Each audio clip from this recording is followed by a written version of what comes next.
In the quiet lanes of St. Mary Mead, a girl lies dead, a scarlet ribbon tight around her throat, her locket whispering secrets of a lost love.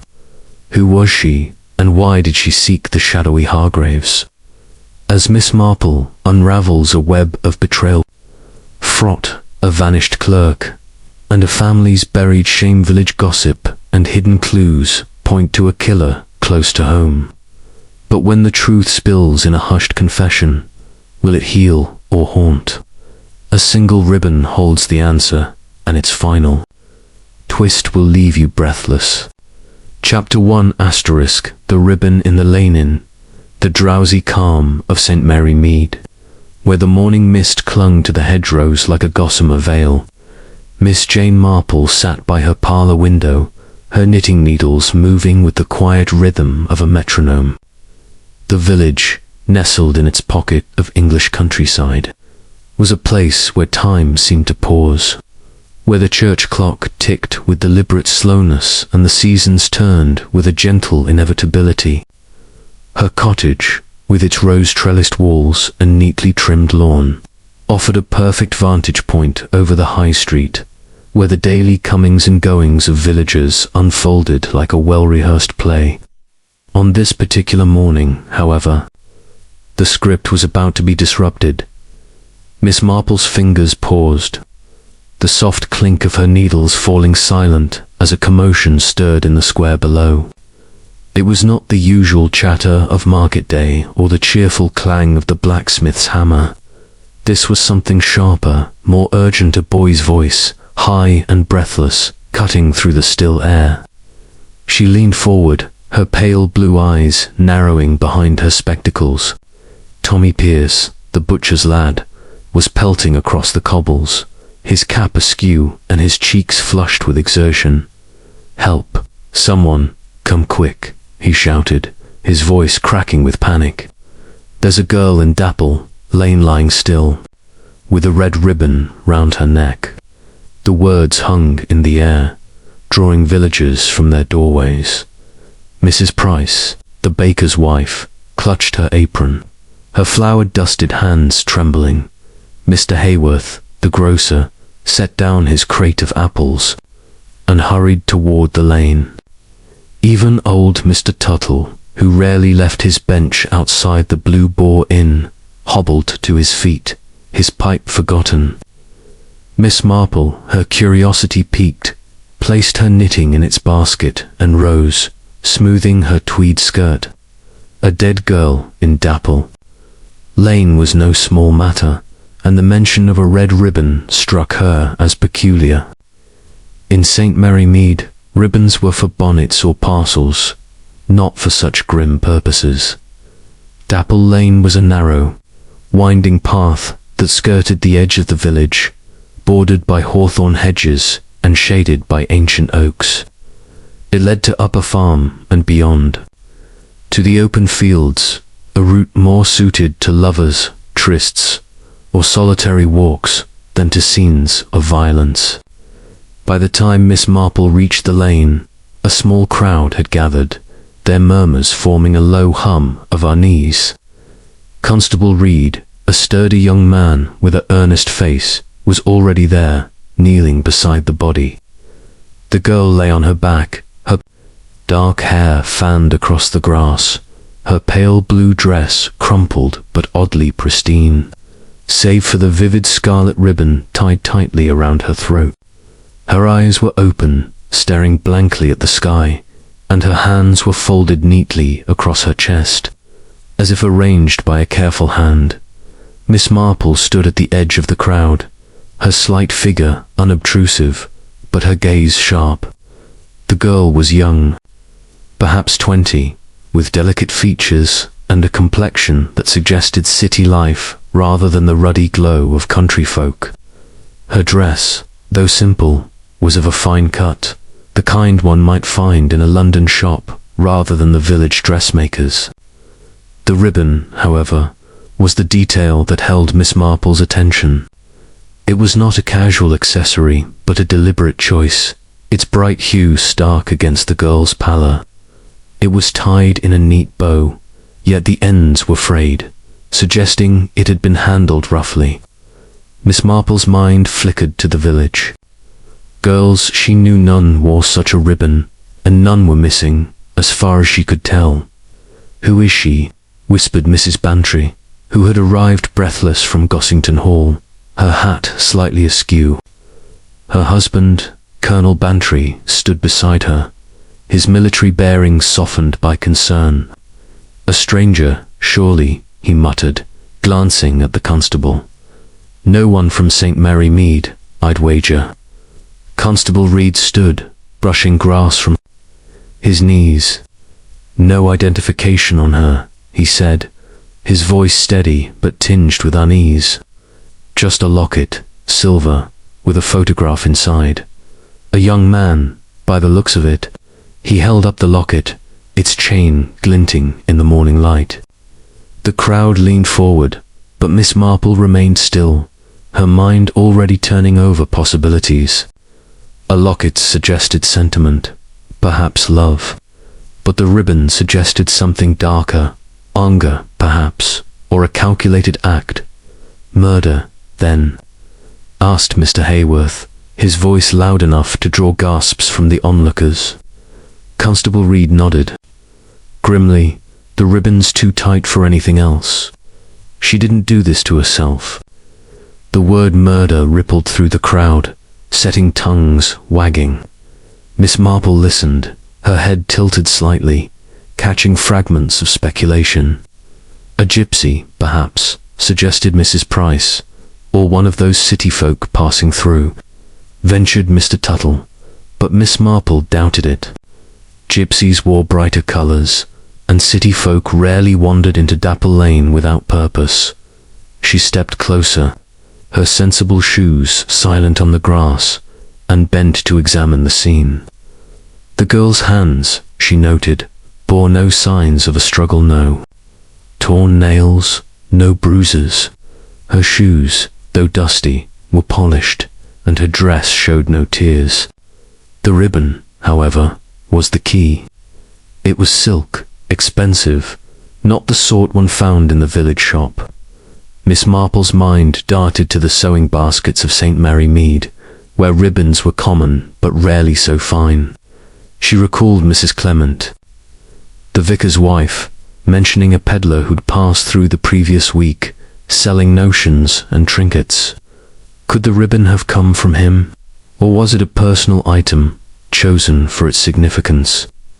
"Poor child," murmured Miss Marple, though her tone was more thoughtful than sentimental. She glanced at Tommy Pierce, who hovered nearby, his eyes wide with the thrill of his discovery.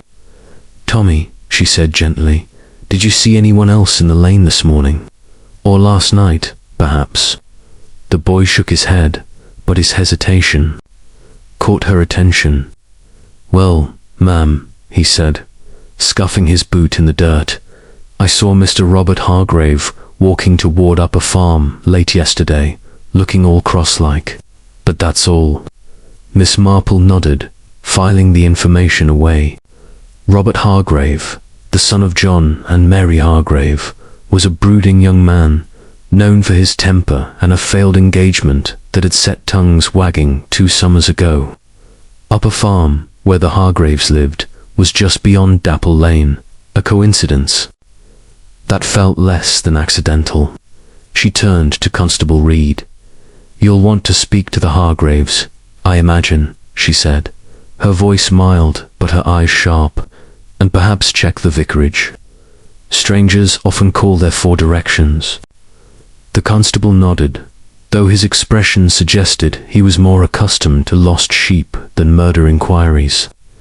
As the crowd dispersed, Miss Marple lingered, her gaze returning to the ribbon.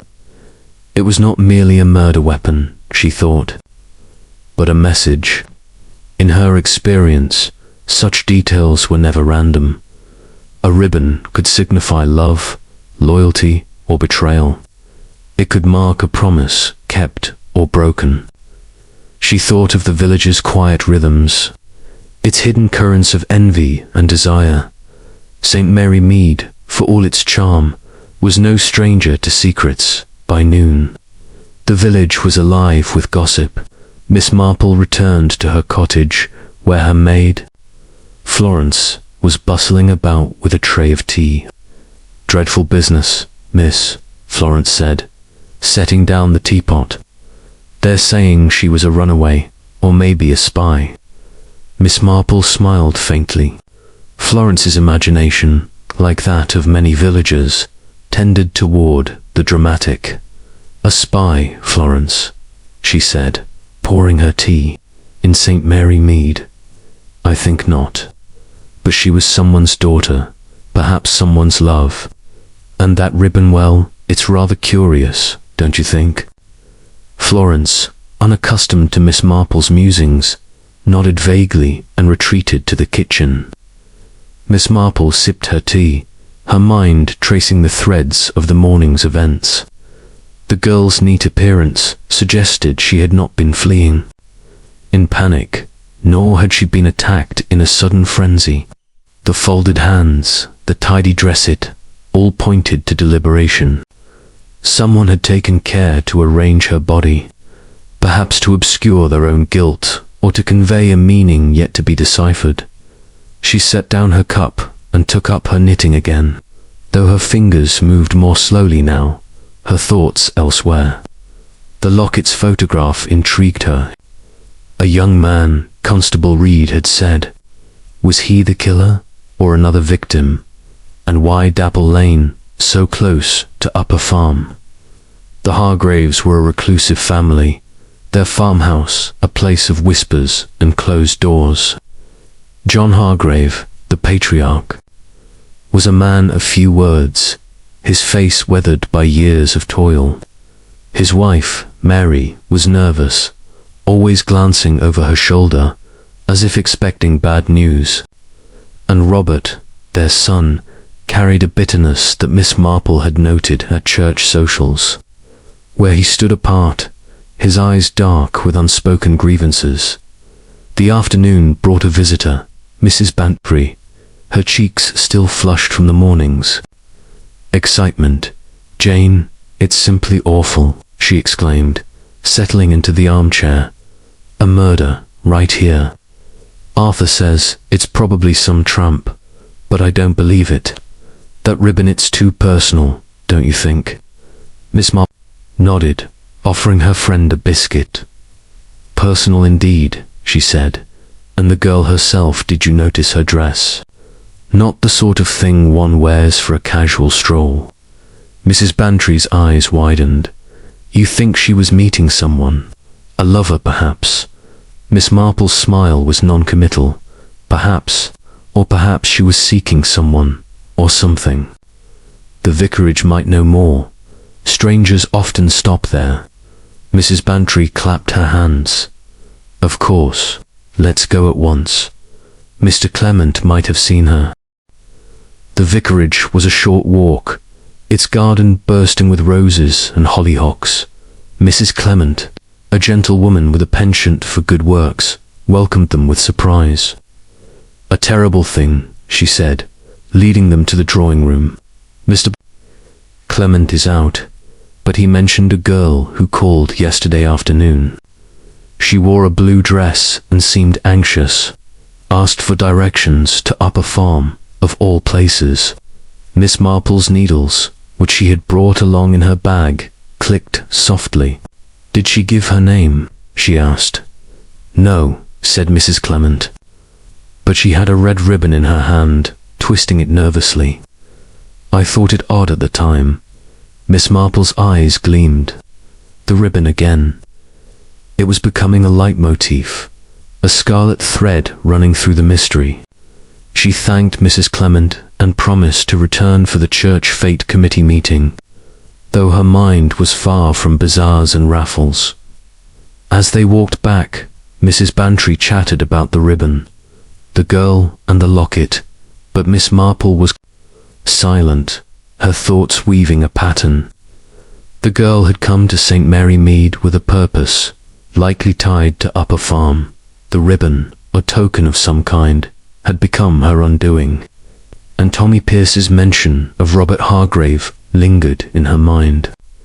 Young men, she knew, could be reckless, driven by passion or pride. But was Robert capable of murder? And if so, why? Back at her cottage, Miss Marple sat by the fire, her knitting forgotten. The village was quiet now, but the air felt heavy with unanswered questions. She thought of her niece's friend, a girl in London who had once worn a ribbon as a sign of devotion only to be betrayed. Human nature, Miss Marple reflected, was much the same everywhere, village or city, love or hate. The ribbon was a clue, but not the only one. The locket, the photograph, the girl's journey to Upper Farm, they all pointed to a story that had begun long before Dapple Lane.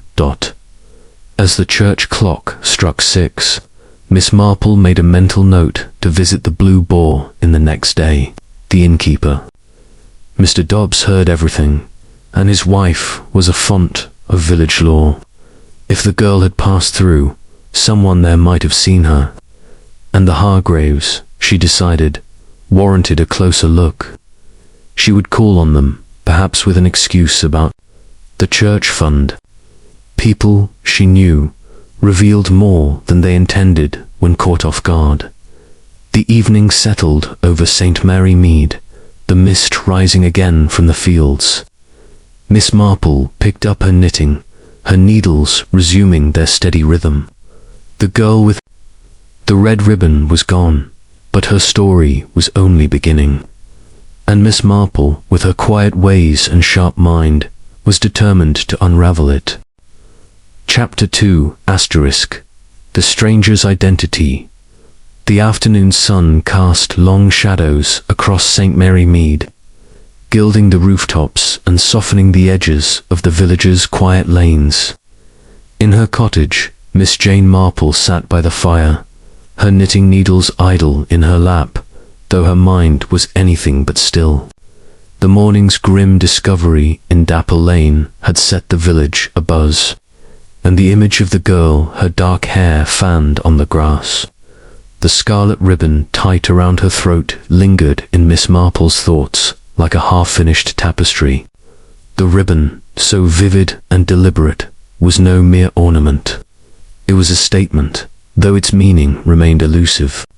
She sipped her tea, her pale blue eyes fixed on the window, where the high street hummed with the subdued excitement of a village stirred by tragedy. Florence, her maid, bustled in with a fresh pot of tea, her face alight with the day's gossip. "They're saying she was a runaway, miss," she said, setting the tray down with a clatter. "Or maybe one of those actresses from London, fallen on hard times. Mr. Dobbs at the Blue Boar swears she passed through yesterday, though he's not one for remembering faces." Miss Marple smiled faintly, accustomed to Florence's flair for embellishment. An actress, Florence. Perhaps, but I suspect she was something simpler and far more complicated. Florence, unversed in her mistress's cryptic musings, nodded, and retreated, leaving Miss Marple to her reflections. The girl's identity was the key, she thought. A stranger in St. Mary Mead was rare enough, but a murdered stranger was a puzzle that demanded solving. The locket, with its photograph of a young man, suggested a connection, romantic, familial, or perhaps adversarial, and the ribbon, that bright slash of scarlet, hinted at something personal, a token or a taunt. Miss Marple's mind flickered to the vicarage, where Mrs. Clement had mentioned a girl in a blue dress, nervous and clutching a ribbon. The coincidence was too neat to ignore. She resolved to visit the Blue Boar Inn, where village talk flowed, as freely as ale, and then perhaps the vicarage again, to press Mrs. Clement for details. As she donned her coat and hat, Miss Marple glanced at the clock. It was just past 3, a good hour for calling at the inn without seeming overly inquisitive. The Blue Boar was a sturdy, whitewashed building at the heart of the village, its sign creaking in the breeze.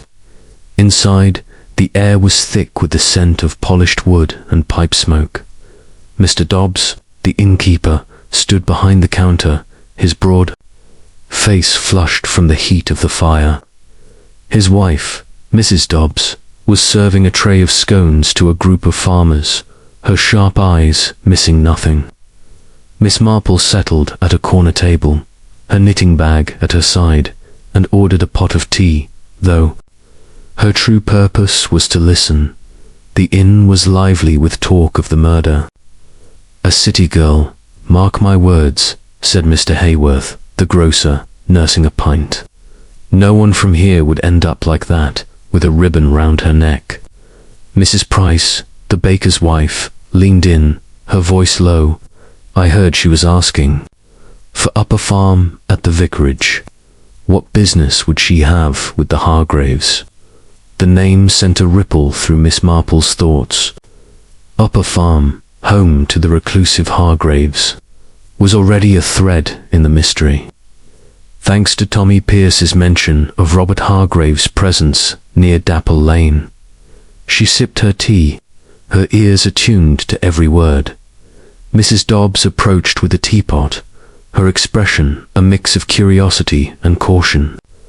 "Dreadful business, Miss Marple," she said, wiping her hands on her apron. "A girl like that, dead in our lane, makes one wonder what the world's coming to." Miss Marple nodded, her voice gentle but probing. "Indeed, Mrs. Dobbs did. She passed through here, do you know? A young woman in a blue dress, perhaps." Mrs. Dobbs frowned, her brow creasing. "Well, now you mention it, there was a girl yesterday, late afternoon. Sat right where you are, come to think of it. Ordered a glass of lemonade and kept to herself. Had a locket she kept fiddling with, and a ribbon red. It was tied in her hair." Miss Marple's needles clicked softly, though her hands moved. Mechanically, "Did she speak to anyone?" she asked. Mrs. Dobbs shook her head. "Not a word, except to order. But she seemed nervous, kept looking at the door. I thought she was waiting for someone, but no one came." Miss Marple thanked her, her mind cataloguing the details. The girl had been at the Blue Boar, then the vicarage, and finally Dapple Lane, each step bringing her closer to her fate. But why Upper Farm? And why the ribbon worn in her hair before it became her noose? As she left the inn, Miss Marple decided to visit the vicarage next.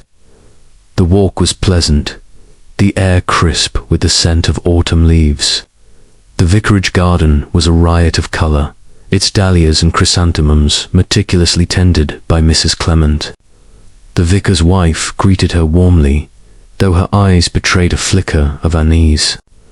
"Jane, how good to see you," she said, ushering her into the drawing room. "I suppose you've heard about the poor girl. Mr. Clement is quite shaken." Miss Marple settled into a chintz-covered chair, her knitting bag at her feet. "Yes. A terrible thing," she said. "You mentioned she called here yesterday.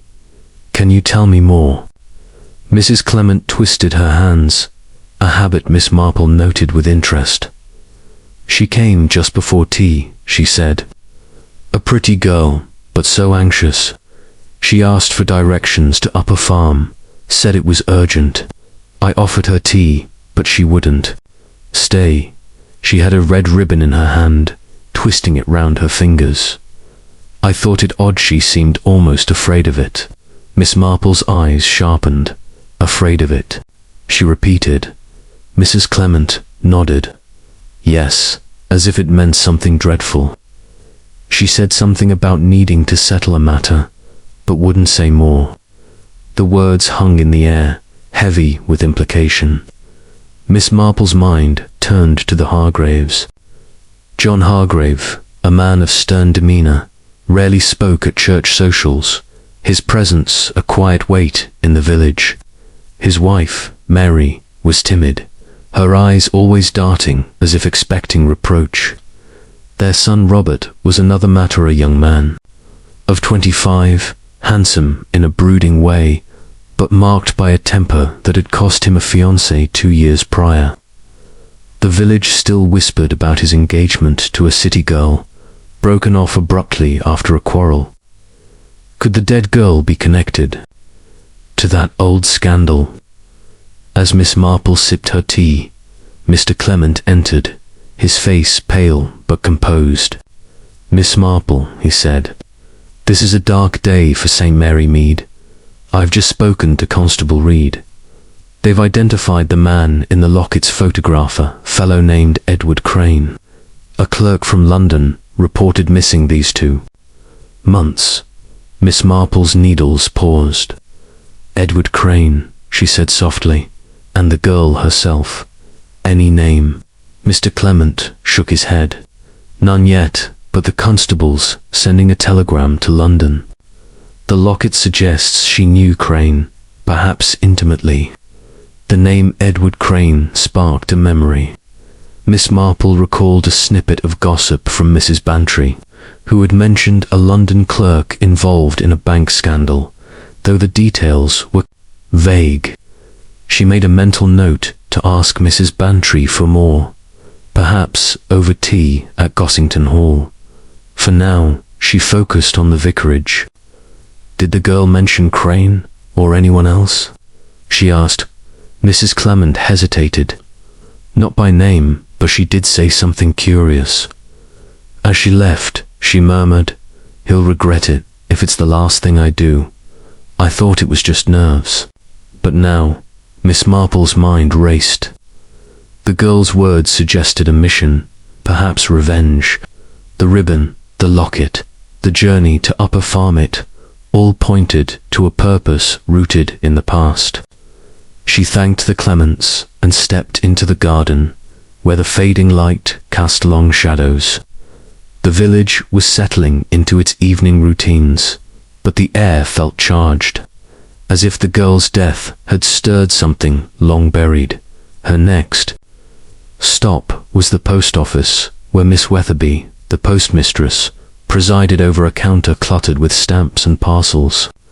Miss Weatherby was a woman of sharp tongue and sharper memory, her knowledge of village correspondence rivaling Miss Marple's own observations. "Good evening, Miss Weatherby," said Miss Marple, her tone pleasant but purposeful. "I wonder if you've had any unusual letters lately, perhaps, for a stranger, or addressed to Upper Farm." Miss Weatherby's eyes gleamed with the prospect of gossip. "Well now, Miss Marple, there was a letter 2 days ago, addressed to a Miss Clara Bell, care of the Blue Boar, never claimed, mind you. The handwriting was fine, like a gentleman's, but I couldn't say more." Miss Marple's heart quickened. Clara Bell a name, at last, and no one collected it, she asked. Miss Weatherby shook her head. "Not a soul. I was going to send it back, but with this business in Dapple Lane, I reckon it's evidence now." Clara Bell, the name felt like a key, though the locket fit remained hidden. Miss Marple thanked Miss Weatherby and stepped into the twilight, her mind weaving connections. Clara Bell, Edward Crane, the red ribbon, Upper Farmage piece was a thread in a pattern she could almost see. She thought of her nephew Raymond's wife, Joan, who had once known a Clara in London, a girl caught up in a love affair gone sour. Human nature, Miss Marple mused, was a predictable creature, its passions and betrayals repeating across villages and cities alike. As she walked home, she passed the church where the bell tolled for evening service. The sound was mournful, a reminder of the girl who would never hear it again. Miss Marple's thoughts turned to Robert Hargraves, his sullen demeanour and troubled past. Tommy Pierce's sighting of him near Dapple Lane was no coincidence, she felt sure, and Mary Hargraves' nervousness, John's silence there, was a story there, one the ribbon might unlock. Back in her cottage, Miss Marple lit the lamp and resumed her knitting, though her fingers moved slowly, her mind elsewhere. The Blue Boar, the vicarage, the post office each had added a piece to the puzzle. Clara Bell, if that was her name, had come to St. Mary Mead with a purpose, perhaps tied to Edward Crane's disappearance. The ribbon, worn in her hair and then used to end her life, was a symbol of something deeper, love, perhaps, or vengeance. An upper farm, with its secretive inhabitants, loomed large in the mystery. She glanced at the clock. Tomorrow, she would visit Mrs. Bantry, whose knowledge of London gossip might shed light on Edward Crane, and she would call on the Hargraves, perhaps with a pretext about the church flower rota. People, she knew, revealed their secrets when they thought themselves safe. As the fire crackled, Miss Marple's needles clicked once more, a steady counterpoint to her racing thoughts. The girl with the red ribbon was a stranger no longer, but her story was far from told. Chapter 3 ** The farmhouse secret stir. Morning mist hung low over St. Mary Mead, wrapping the village in a soft, grey shroud that muffled the clatter of milk cans and the chatter of early risers. Miss Jane Marple stood at her garden gate, her breath visible in the cool air, her sensible hat firmly pinned atop her grey curls. The events of the past 2 days, the dead girl in Dapple Lane, the scarlet ribbon, the locket with Edward Crane's photograph, and the name Clara Bell had woven a tapestry of questions in her mind, each thread leading inexorably toward Upper Farm. The Hargraves, with their guarded ways and shadowed past, were at the heart of this mystery, and Miss Marple, under the guise of collecting for the Church Restoration Fund, intended to pay them a visit. Upper Farm lay a mile beyond the village, its stone walls weathered by time and its fields stretching toward the horizon. The path to it wound past Dapple Lane, where the memory of the girl's body still lingered, though the grass had been trampled by curious villagers and the constable's boots.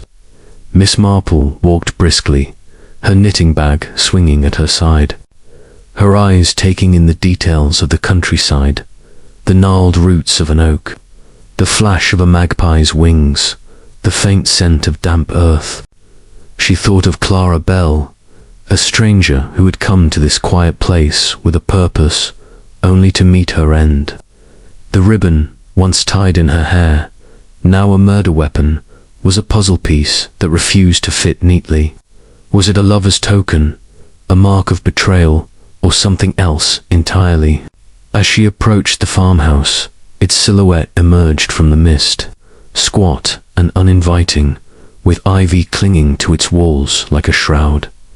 The Hargraves were not known for hospitality.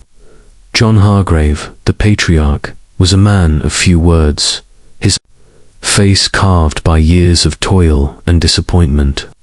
His wife, Mary, was a shadow of a woman, her nervous gestures betraying a life of quiet anxiety.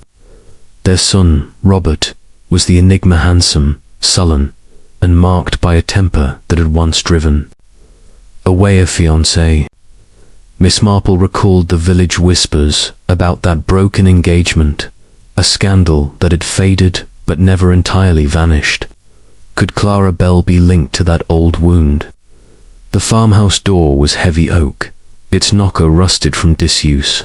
Miss Marple rapped sharply, her expression one of benign determination.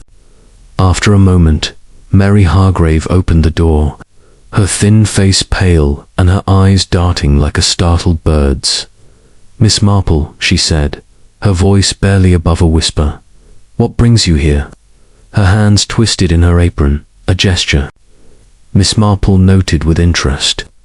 "Good morning, Mrs. Hargrave," she said, her tone warm but probing. "I'm collecting for the church fund new hymnals, you know. I thought I might have a word, if you've a moment." Mary hesitated, then stepped aside, ushering Miss Marple into a dim parlour. The room was sparsely furnished, with a worn rug and a fireplace that gave off more smoke than heat. A sewing basket sat on a side table, its lid ajar, revealing a tangle of threads and a glimpse of scarlet ribbon. Miss Marple's eyes lingered on it, though she said nothing. "John's in the fields," Mary said, her voice tight. "And Robert's out with the horses. It's a busy time." Her words were polite, but her manner suggested she wished Miss Marple gone. "Quite understandable," said Miss Marple, settling into a creaking chair. "Farming is such hard work. I suppose you've heard about the poor girl in Dapple Lane." Mary's hands stilled, her knuckles whitening. "Yes," she said, her voice barely audible. "A terrible thing. We don't know her, of course. No one comes this way." The denial was too quick, Miss Marple thought, like a door slammed shut. She smiled, her needles clicking softly as she drew them from her bag. "Of course," she said. "But strangers do pass through, don't they? Peddlers, perhaps, or visitors looking for Upper Farm." Mary's eyes flicked to the sewing basket, then away. "Peddlers, sometimes," she said. "One came last week, selling ribbons and such. I bought a few things, nothing much." Miss Marple nodded, her mind seizing on the ribbon in the basket. Was it the same as the one around Clara's throat, or merely a coincidence? She thought of her friend Mrs. Bantry's niece, who had once bought a ribbon from a peddler, only to find it was stolen goods. The smallest details, she knew, could unravel the largest secrets. Before Mary could say more, the door opened and John Hargrave entered, his boots caked with mud. He was a tall man, his face lined and his eyes hard, like flints in a weathered cliff. "Miss Marple," he said, his voice gruff, "what's this about?" His presence filled the room, and Mary seemed to shrink further. Miss Marple repeated her pretext about the church fund, but her eyes noted John's clenched fists and the way his gaze avoided the sewing basket. "I won't keep you," she said, "but I couldn't help thinking of that poor girl. Did you see anyone near Dapple Lane yesterday, Mr. Hargrave?" John's jaw tightened. "No one," he said. "We keep to ourselves." His tone was final, but Miss Marple's gentle persistence was not so easily deterred. "Of course," she said, "though I heard a girl was asking for Upper Farm at the vicarage. Perhaps she was lost." John's eyes narrowed, but before he could respond, Robert Hargraves strode in, his face flushed and his dark hair dishevelled. "What's this about a girl?" he demanded, his voice sharp. Mary flinched, and Miss Marple's needles paused, her gaze steady. "Just village talk," she said mildly. "You must have heard about the tragedy in Dapple Lane." Robert's eyes met hers, then darted away, a flicker of unease betraying his bravado. "Heard about it," he muttered. "Don't know anything about it." He turned to his mother, his tone accusing. "Why's she here, poking about?" Mary stammered, but Miss Marple rose, her manner unruffled. "Merely collecting for the church," she said. "I'll leave you to your work. Good day." As she stepped into the yard, Miss Marple glanced back at the farmhouse, its windows dark and unwelcoming. The ribbon in the sewing basket nagged. At her, it was silk, like the one around Clara's throat, but such ribbons were not uncommon. Yet Mary's nervousness, John's defensiveness, and Robert's agitation were threads in a pattern she could not yet name. She walked back toward the village, her mind turning over the Hargraves' behavior. Families, she knew, often hid their secrets behind closed doors, and Upper Farm seemed to hold more than most in the village. The Blue Boar Inn was quieter now, its lunchtime crowd dispersed. Miss Marple slipped inside, hoping to catch Mr. Dobbs. Alone. The innkeeper was polishing glasses, his broad face thoughtful. "Miss Marple," he said, nodding.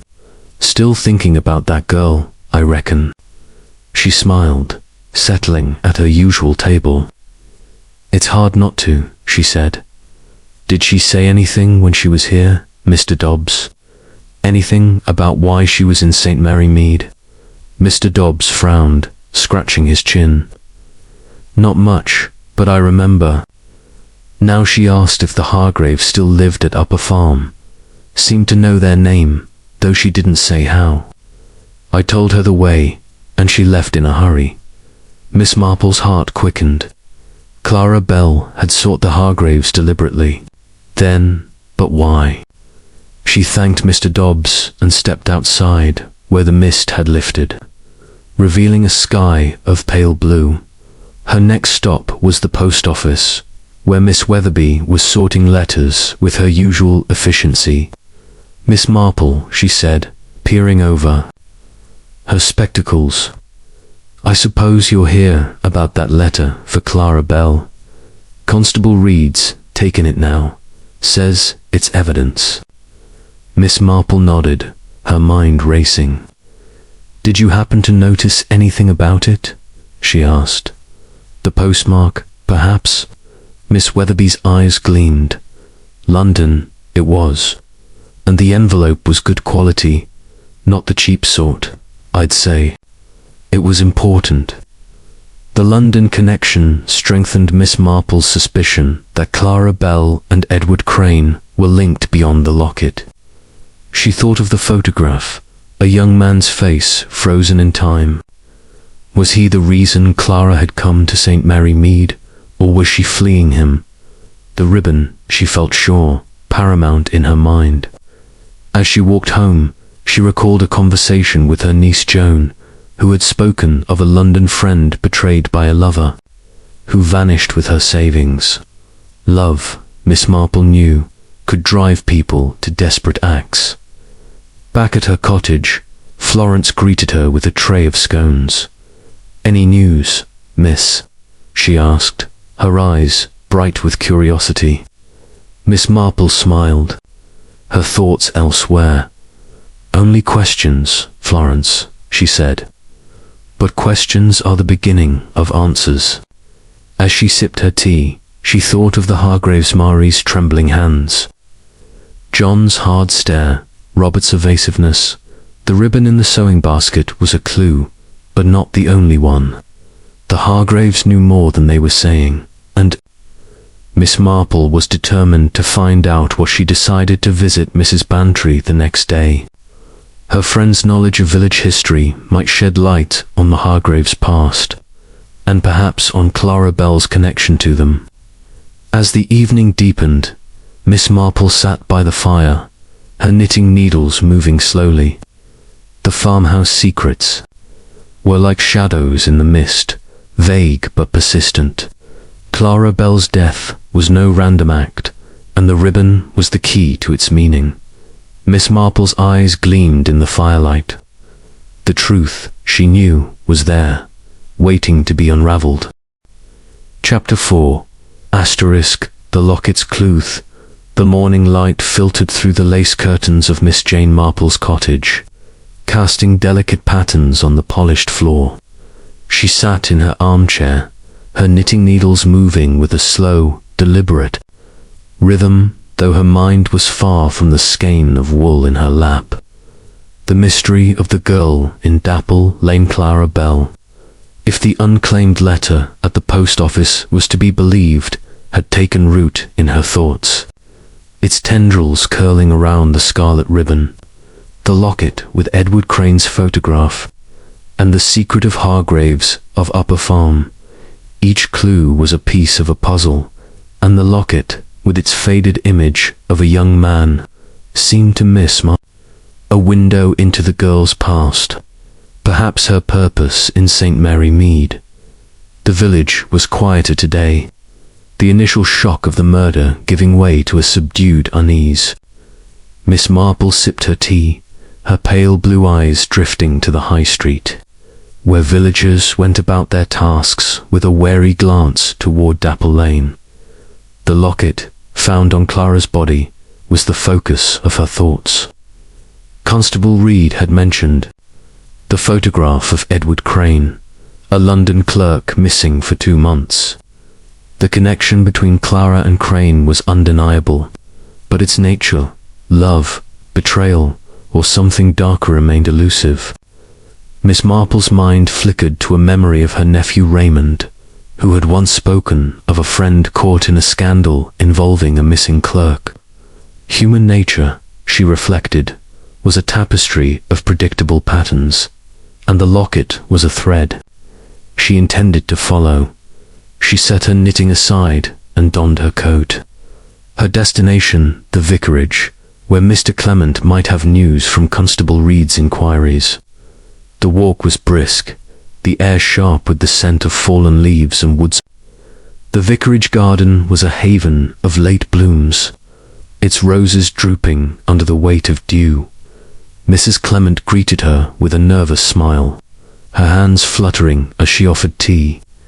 "Jane, you're a welcome sight," she said, leading her to the drawing room. "This business with the Gurlitts unsettled us all. Mr. Clement's been on the telephone with the police in London." Miss Marple settled into a chair, her knitting bag at her feet.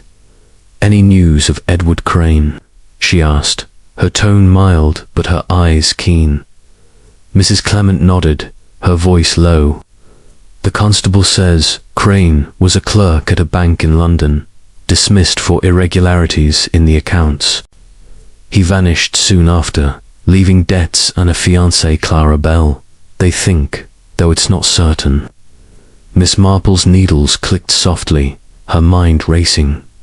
A fiancée, the locket, then, was likely a token of love, but love could turn to bitterness, especially when tainted by scandal. "And Clara," she said, "did she leave London to find him?" Mrs. Clement hesitated, glancing at the door as if expecting interruption. "The police aren't sure, but they found a letter in Crane's lodgings, addressed to Clara, promising to meet her in St. Mary Mead. It was dated a week ago." Miss Marple's heart quickened. A letter from Crane, drawing Clara to the village. Had she come seeking him, only to meet her death? And what role did the Hargraves play, with their guarded farmhouse and the ribbon in Mary's sewing basket? She thought of Robert Hargraves' sullen demeanour, his quick temper at Upper Farm. A young man, scorned, she knew, could act rashly, thus they spoke. Mr. Clement entered, his face weary but kind. "Miss Marple," he said, "I see you're on the trail of this mystery. The constable's just been here with more news. The locket's photograph is definitely Edward Crane, and there's a rumour he was seen in St. Mary Mead last month, though no one's confirmed it." Miss Marple's eyes narrowed. "Last month," she repeated, "and Clara came only days ago. Did she know he was here, or was she following a false lead?" Mr. Clement shook his head. "The police don't know, but they're searching Crane's London contacts. There's talk of a bank fraud, and Crane may have had enemies." The word enemies lingered in the air.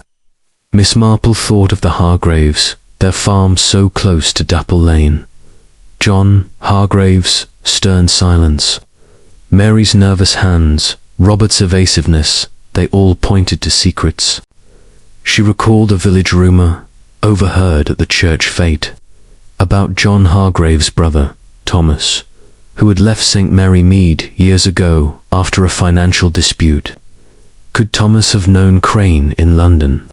Or was the connection through Robert, whose broken engagement had left him bitter?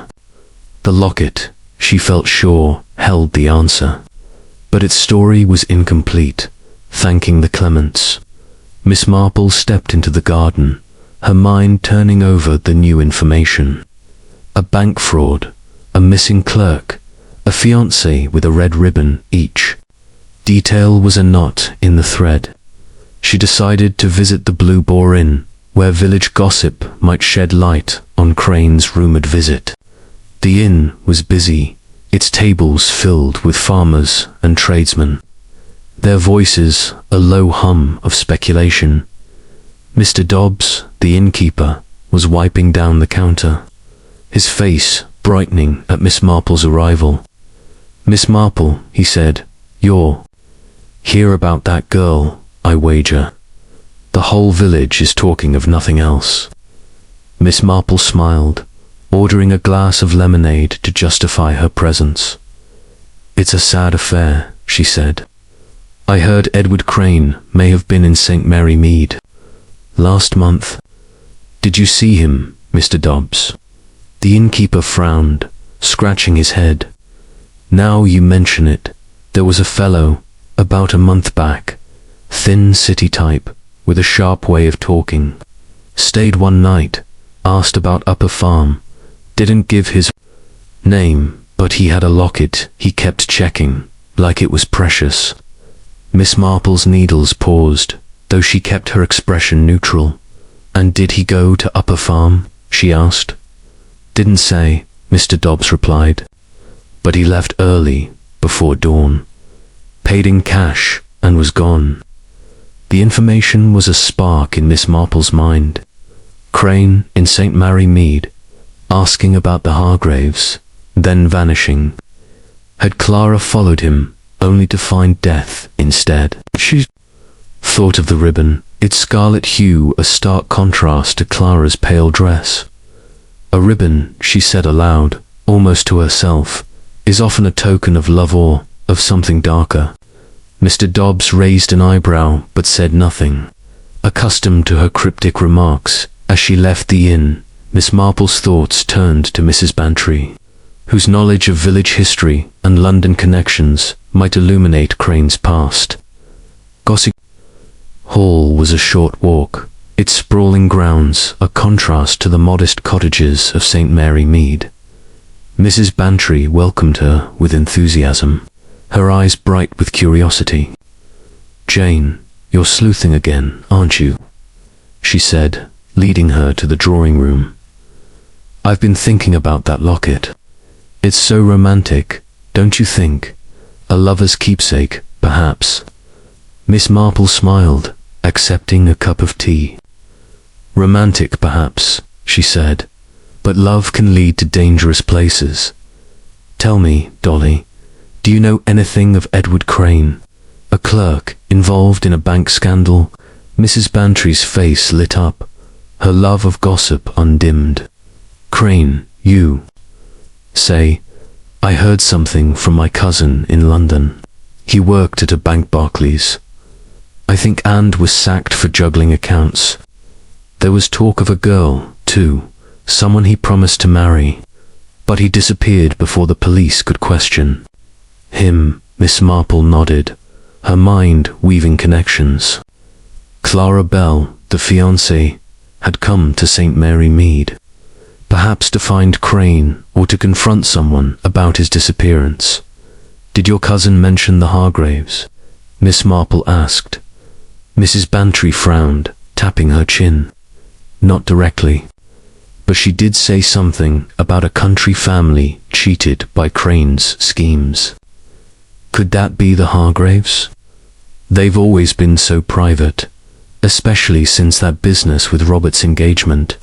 Miss Marple's eyes gleamed, the broken engagement again a thread that kept resurfacing. "What do you know of it?" she asked. Mrs. Bantry leaned forward, her voice conspiratorial.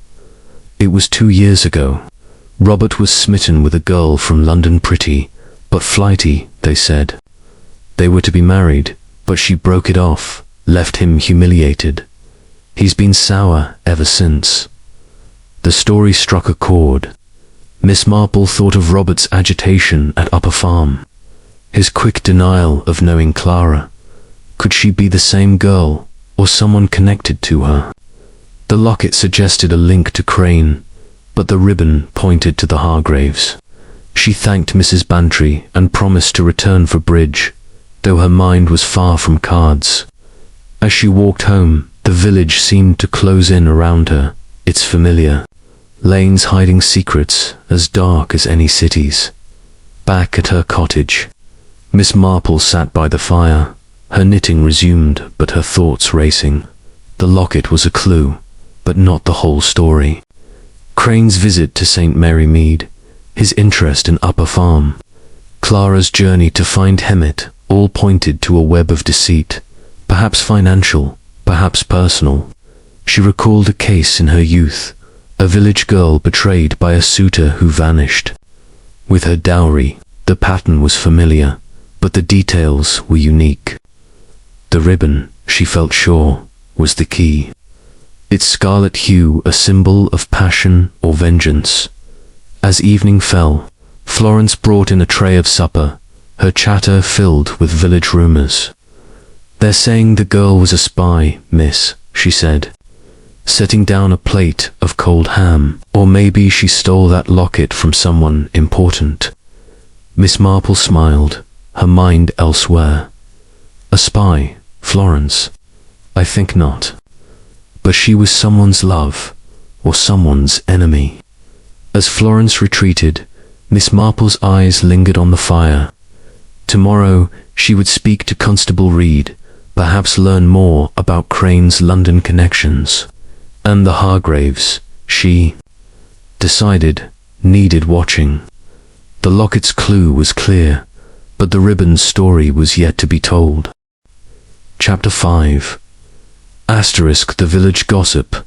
The morning sun broke through the clouds over St. Mary Mead, casting a golden glow on the thatched roofs and cobblestone paths, as if to dispel the shadow cast by the murder in Dapple Lane.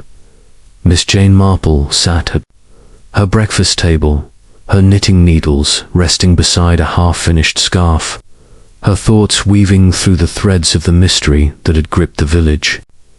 The girl, likely Clara Bell, with her scarlet ribbon and silver locket, was no longer a stranger but a puzzle whose pieces Edward Crane, the Hargraves, a London scandal were scattered across St. Mary Mead's quiet lanes.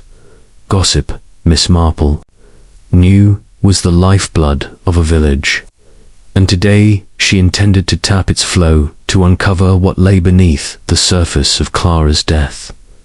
She sipped her tea, her pale blue eyes drifting to the high street, where villagers moved with a cautious energy, their conversations hushed but fervent. The locket, with its photograph of Edward Crane, had confirmed a connection to a London bank scandal, and Clara's journey to Upper Farm suggested a purpose tied to the Hargraves. The ribbon, that vivid slash of scarlet, was a symbol Miss Marple could not yet decipher: love, vengeance, or something more sinister. Her mind flickered to a memory of her friend Mrs. Bantry's cousin, whose village had once been stirred by a similar tragedy, where gossip had revealed truths the police overlooked. In St. Mary Mead, the post office, the bakery, and the church were the hubs of such talk, and Miss Marple resolved to visit each, her pretext a simple errand, her purpose far sharper.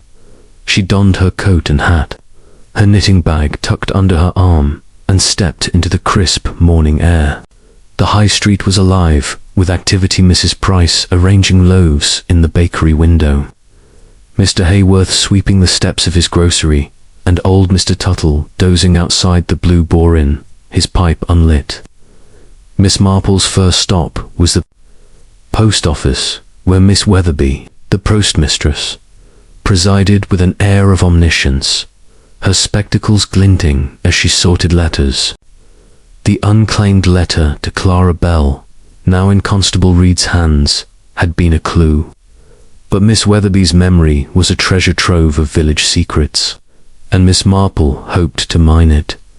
"Good morning, Miss Weatherby," she said, her voice warm but purposeful.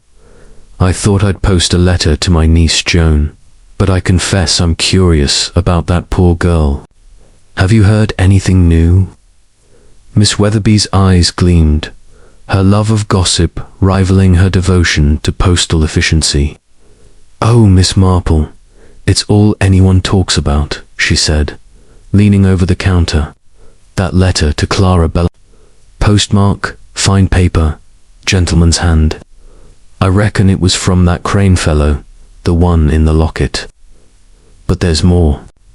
Tommy Pierce, the butcher's boy, says he saw Robert Hargrave arguing with a girl in a blue dress near Dapple Lane the night before she was found. Bold as brass, he was, shouting about promises broken. Miss Marple's needles clicked softly in her bag, a counterpoint to her racing thoughts. Robert Hargrave again, his temper flaring in the twilight. Arguing, you say? She asked, her tone mild. Did Tommy hear anything specific? Miss Weatherby nodded, her voice dropping to a conspiratorial whisper. He said Robert called her a meddling fool and told her to leave St. Mary Mead. The girl shouted back. Something about knowing the truth. Tommy didn't stay to hear more and home to his supper. Miss Marple thanked her, her mind cataloguing the exchange. An argument, heated and public, suggested Clara had confronted Robert, perhaps about Edward Crane or the Hargraves' past. As she left the post office, Miss Marple considered Tommy Pierce's account. The boy was prone to exaggeration, but his story rang true, especially given Robert's agitation at Upper Farm. She thought of her own youth, when a neighbour's son had quarrelled with a girl over a broken promise, only for the truth to emerge through village whispers. Gossip, she knew, was often distorted but rarely baseless. Her next stop was the bakery, where Mrs. Price was a font of chatter, her flour-dusted hands as busy as her tongue. The bakery was warm, the scent of fresh bread mingling with the tang of yeast, and Mrs. Price greeted Miss Marple with a weary smile.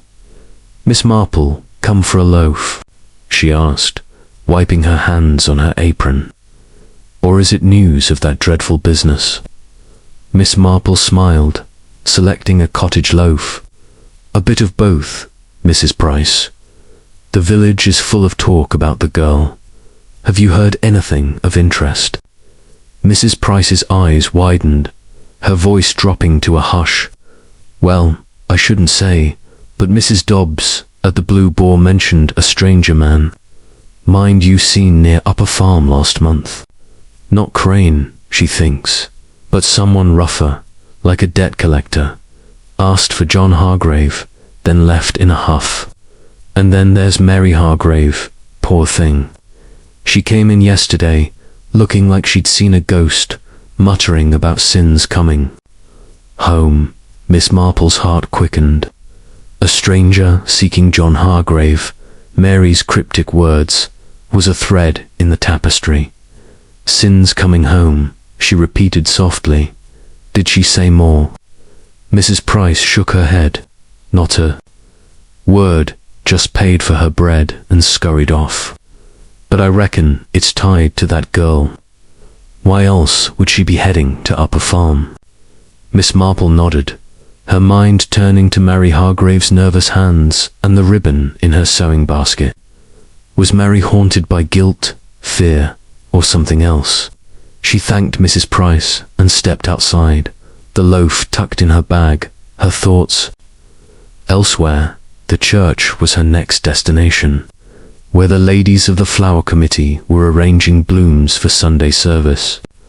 Miss Marple often lent a hand, her presence unremarkable but her ears attuned to every whisper. The church was cool and dim, its stained glass windows casting jewel-like patterns on the stone floor. Mrs. Clement was there, fussing over a vase of chrysanthemums, alongside Miss Hartnell, a spinster with a penchant for sharp opinions. Miss Marple, Mrs. Clement said, her face brightening, you're just in time to help with the altar. But I suppose you're thinking of that poor girl. Miss Marple smiled, picking up a pair of shears. It's hard not to, she said. The village is full of stories. I heard Robert Hargrave was seen arguing with her. Miss Hartnell snorted, her scissors snipping a stem with unnecessary force. That boy's trouble, always has been. I remember his engagement to that London girl Lillian. Her name was... Broke it off after a row, and he's been sour ever since. If you ask me, this Clara Bell was another of his flings, come to make trouble. Mrs. Clement frowned. Oh, Miss Hartnell, that's harsh. But I did hear something odd from Mr. Tuttle. He saw a man skulking near Dapple Lane last month, carrying a bag like a salesman's. Could it be connected? Miss Marple's needles, tucked in her bag, seemed to pulse with her thoughts.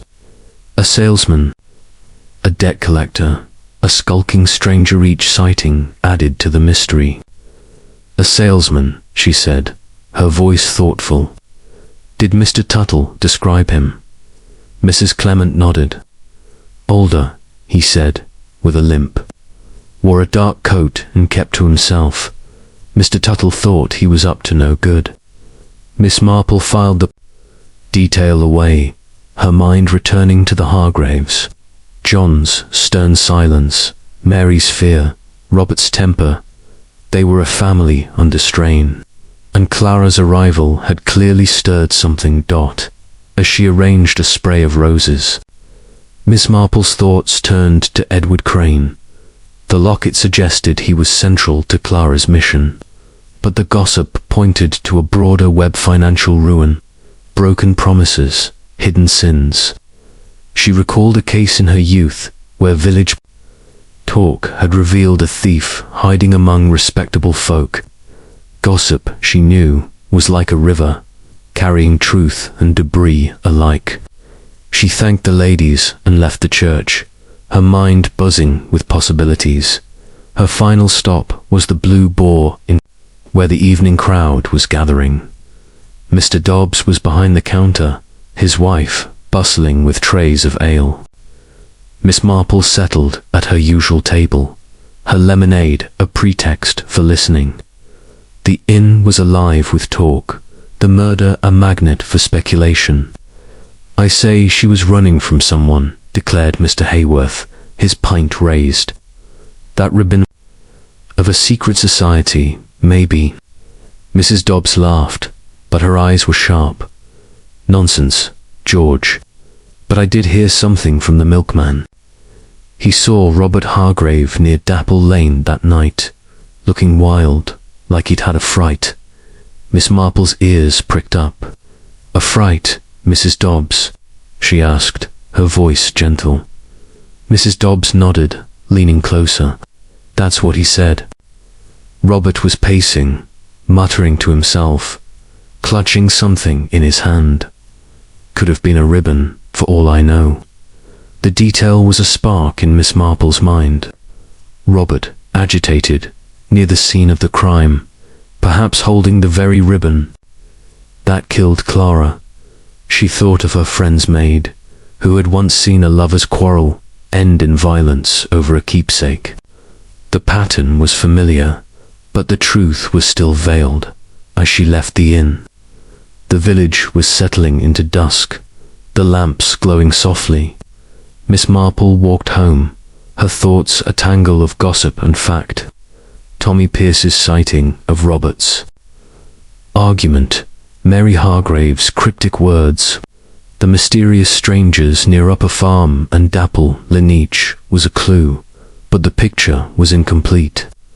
The locket tied Clara to Edward Crane, but the ribbon tied her to the Hargraves and the village.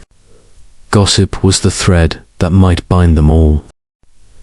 Back at her cottage, Florence greeted her with a tray of supper, her chatter unabated.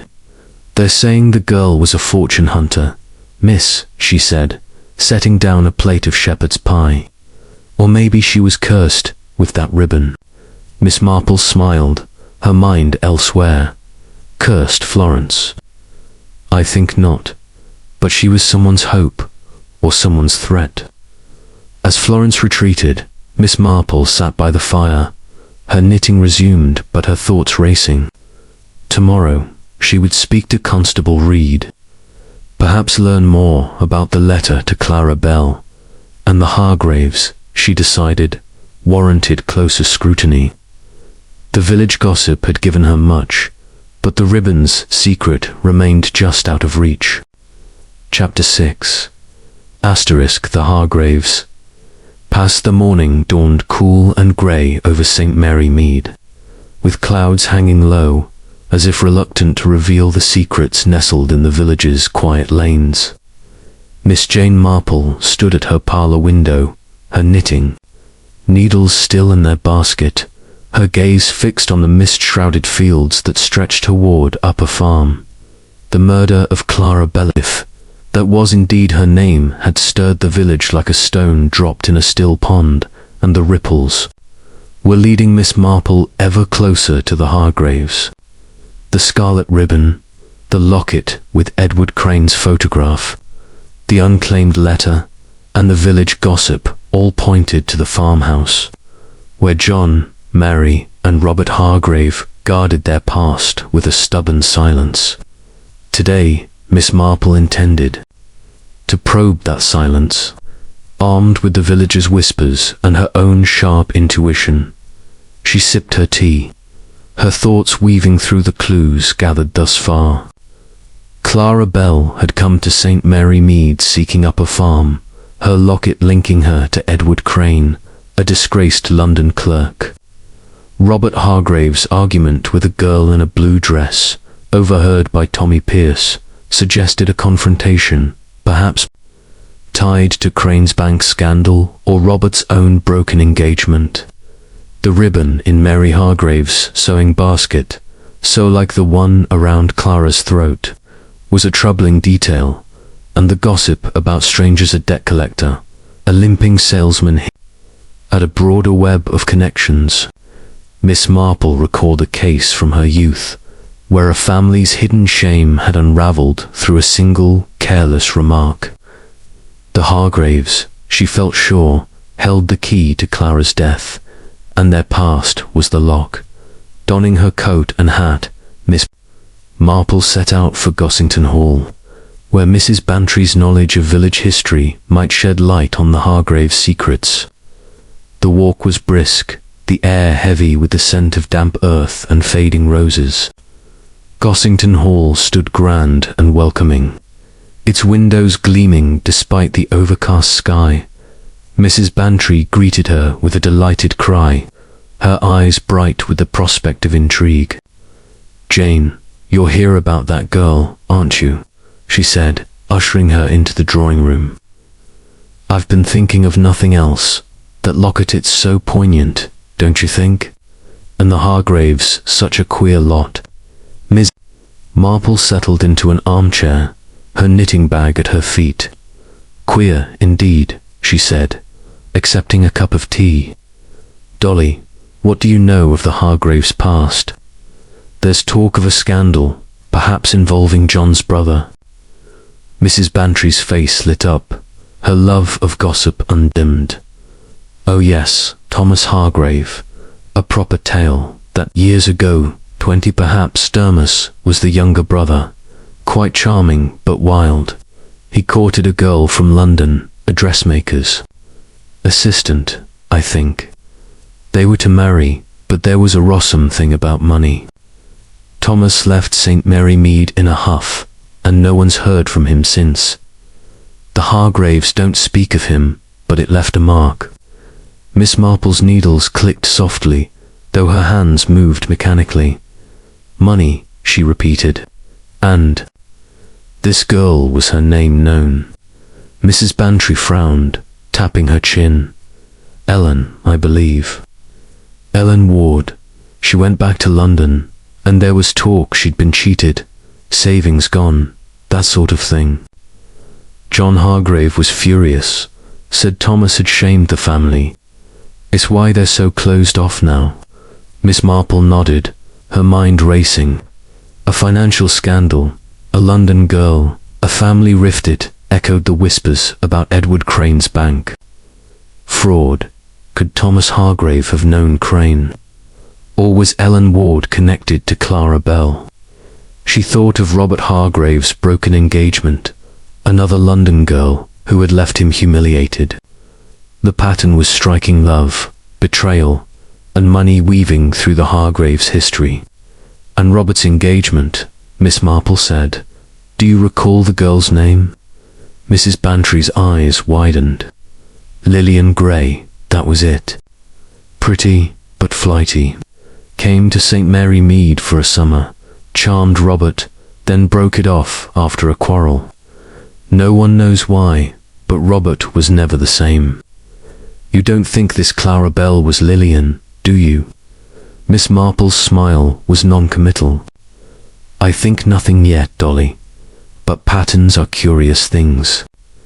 Leaving Gossington Hall, Miss Marple's thoughts turned to the church, where old records might confirm Thomas Hargraves' story.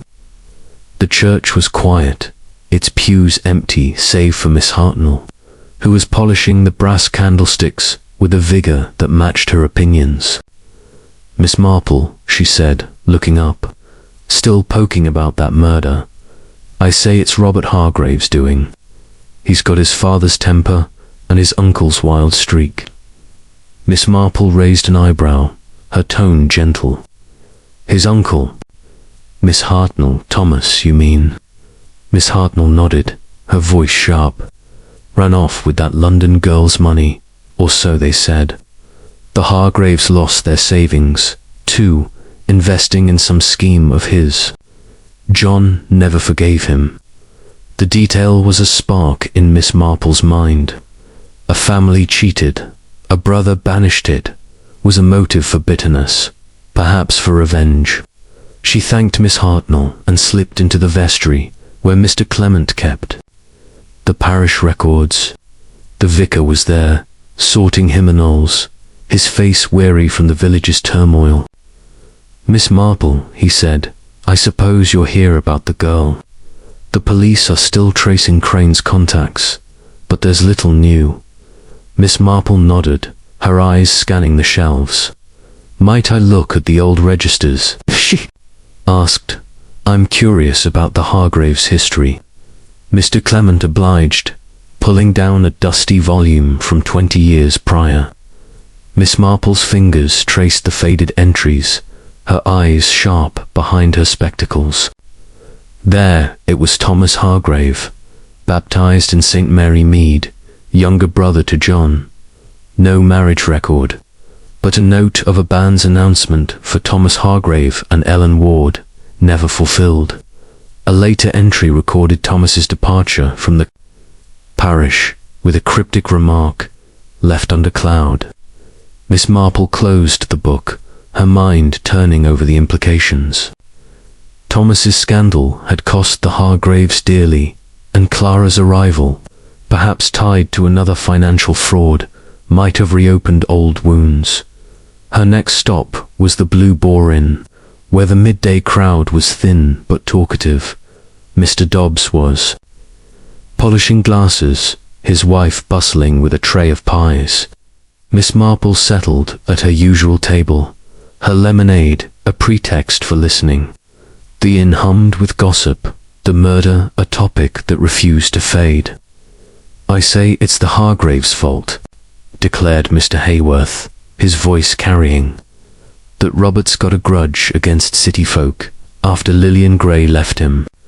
And John Hargrave, he's hiding something, mark my words. Mrs. Dobbs nodded, her eyes sharp. I saw Mary Hargrave yesterday, pale as a ghost, muttering about debts long due. Sounded like she expected trouble. Miss Marple's heart quickened. Mary's words echoed Mrs. Price's account, suggesting a family haunted by its past.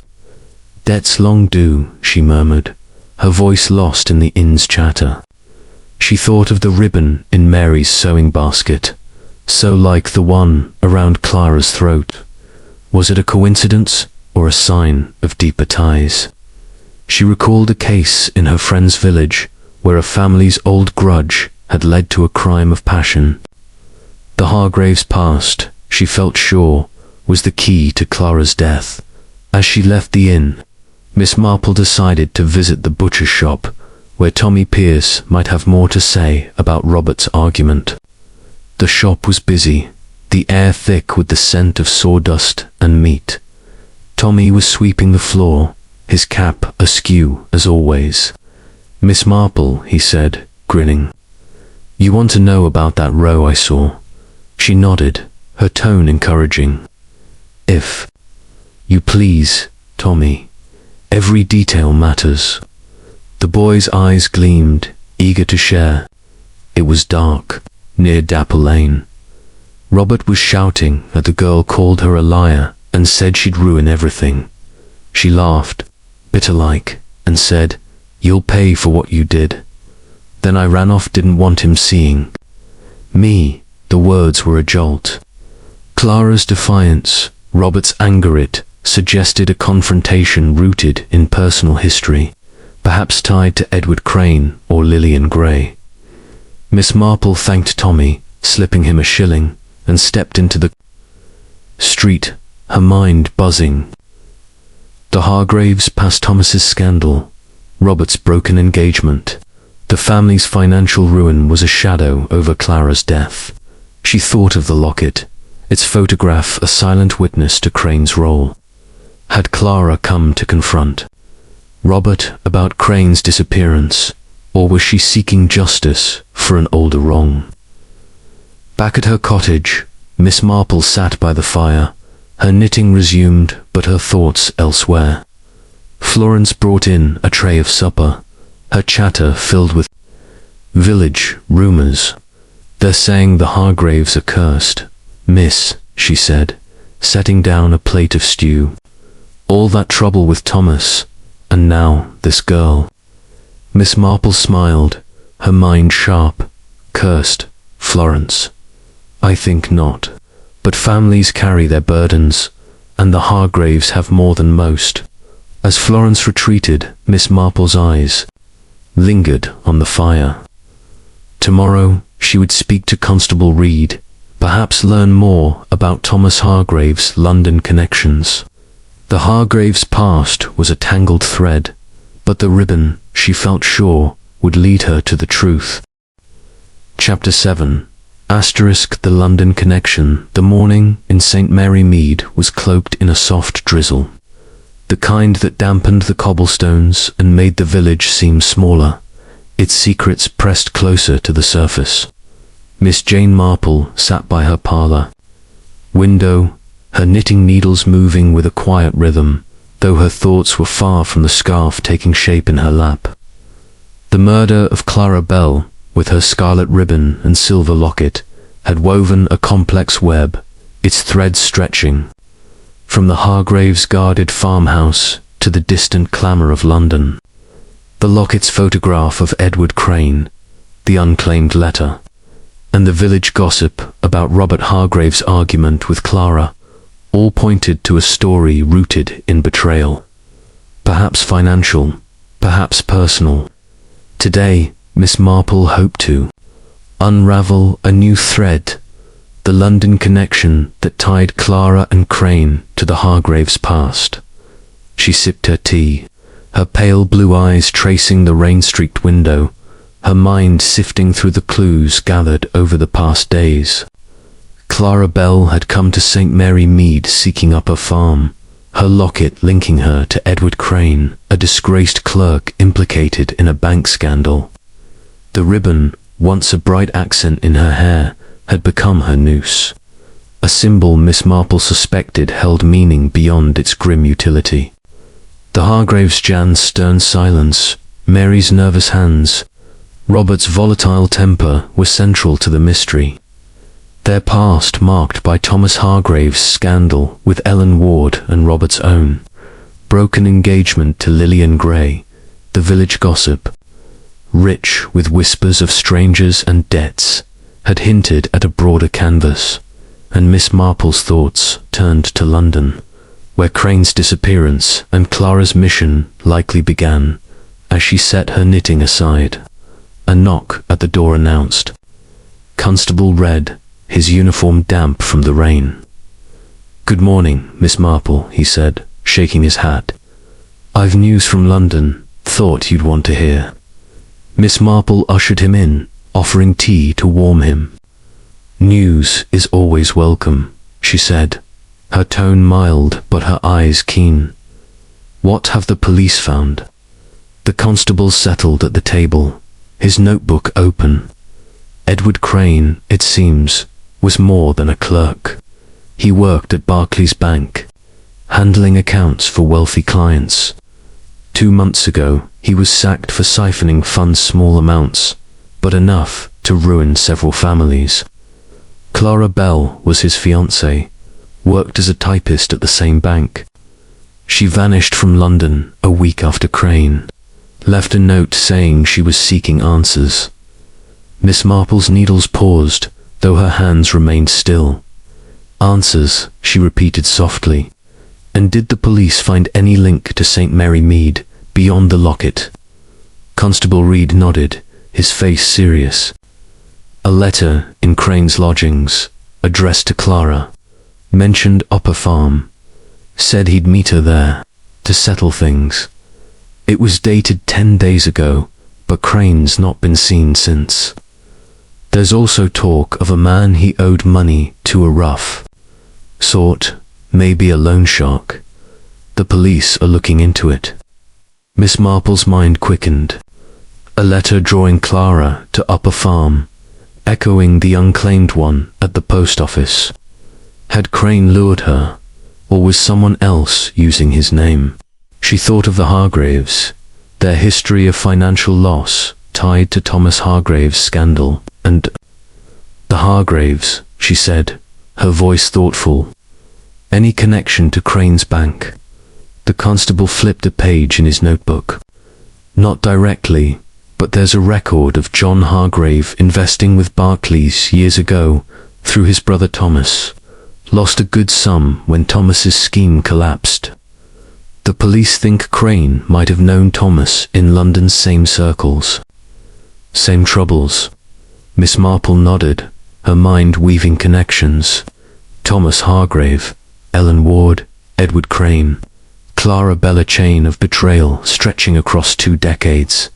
Thanking the constable, Miss Marple decided to visit Mrs. Bantry at Gossington Hall, whose London connections might illuminate Crane's world.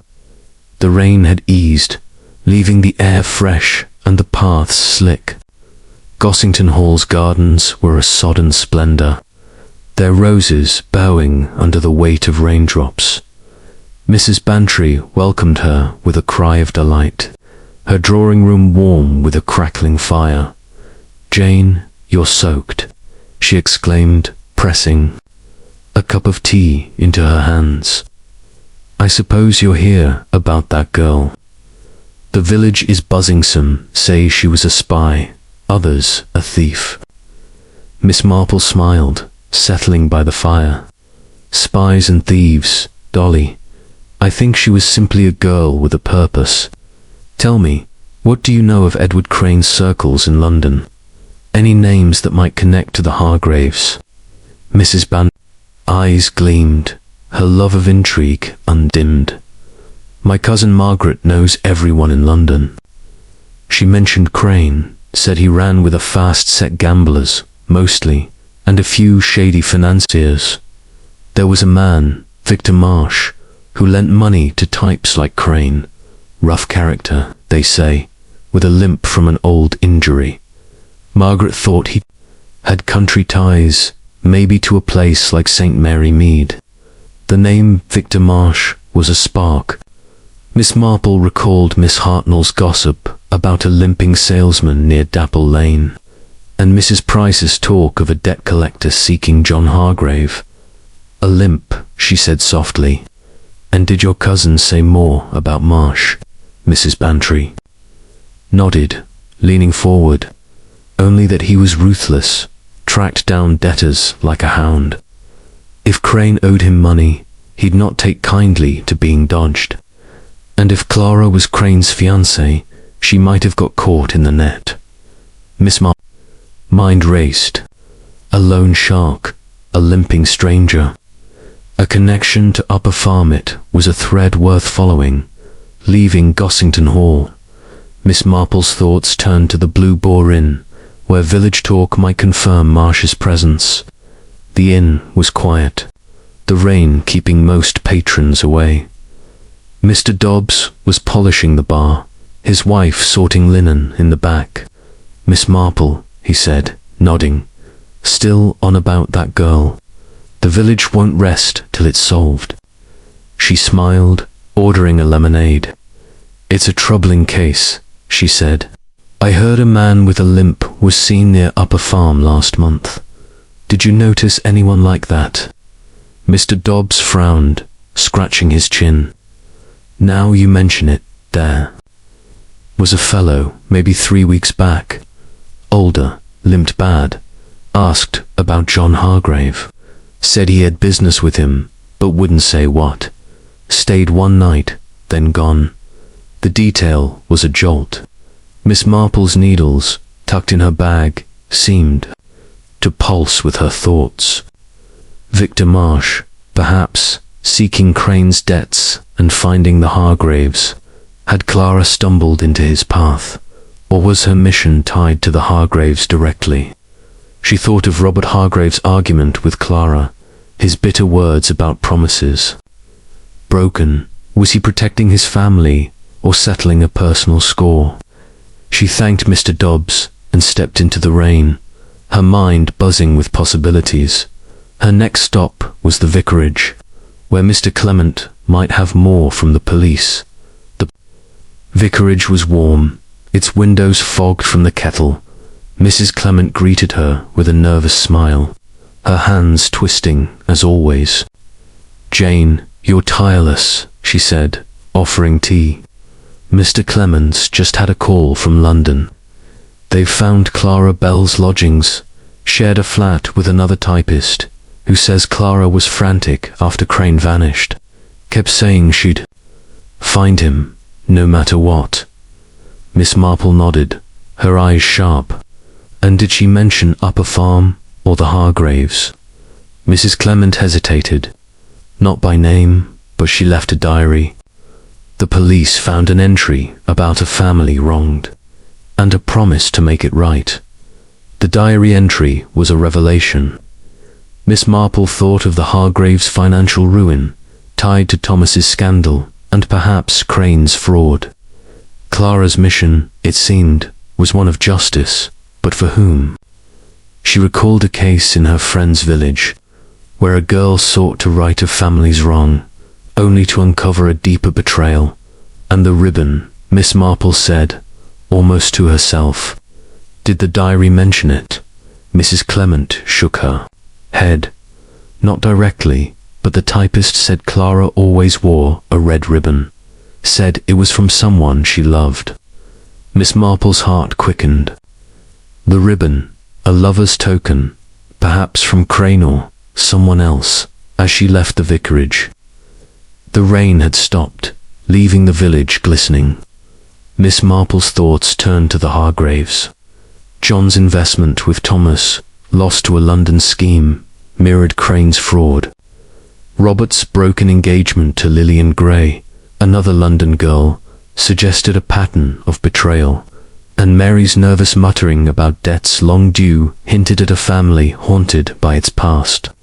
She decided to visit the post office, where Miss Weatherby might have more on the unclaimed letter. The post office was busy. Miss Weatherby sorting parcels with her usual efficiency. "Miss Marple," she said, peering over her spectacles. "Still on about that girl. The police took the letter, but I remember the envelope Barclay's bank crest. It had. Odd for a personal letter." Miss Marple's mind seized on the detail, a bank crest, linking Clara directly to Crane's world. "And the handwriting?" she asked. Miss Weatherby nodded. Gentleman's hand, but shaky, like he was in a hurry, or scared. The image of a desperate Crane, writing to Clara, took shape in Miss Marple's mind. Back at her cottage, Miss Marple sat by the fire, her knitting resumed but her thoughts racing. The London connection, Crane's fraud, Victor Marsh's pursuit, Clara's diary tied the mystery to the Hargraves' past. She thought of Mary's ribbon, Robert's anger, John's silence. The locket was Clara's link to Crane, but the ribbon was her link to St. Mary Mead, and the Hargraves were at its heart. Florence brought in supper, her chatter filled with village rumours. There, saying the girl was after gold. Miss, she said, setting down a plate of fish. Or maybe she was running from that limping man. Miss Marple smiled, her eyes on the fire. Gold, Florence. Perhaps, but I think she was after truth. Tomorrow, she would urge Constable Reed to search Upper Farm. The London connection was clear, but the ribbon's secret lay closer to home. Chapter 8. Asterisk. The barn's secret. The dawn broke over St. Mary Mead with a reluctant light. The sky, a pale wash of grey that seemed to mirror the village's unease. Miss Jane Marple stood at her cottage door, her shawl drawn tight against the morning chill, her knitting bag tucked under her arm. The murder of Clara Bell, with her scarlet ribbon and silver locket, had cast a shadow over the village, and each day brought new threads to the tapestry of the mystery. The London connection, Edward Crane's bank fraud, Clara's diary, and the limping Victor Marsh had woven a complex pattern, but the heart of the puzzle lay at Upper Farm, where the Hargraves' guarded silence hid a past of betrayal and loss. Today, Miss Marple intended to press that silence, prompted by a hunch that the farm's barn, rarely mentioned but always present, might hold a clue to Clara's death. She sipped her tea at the breakfast table, her pale blue eyes tracing the familiar lines of her garden, though her thoughts were on the Hargraves.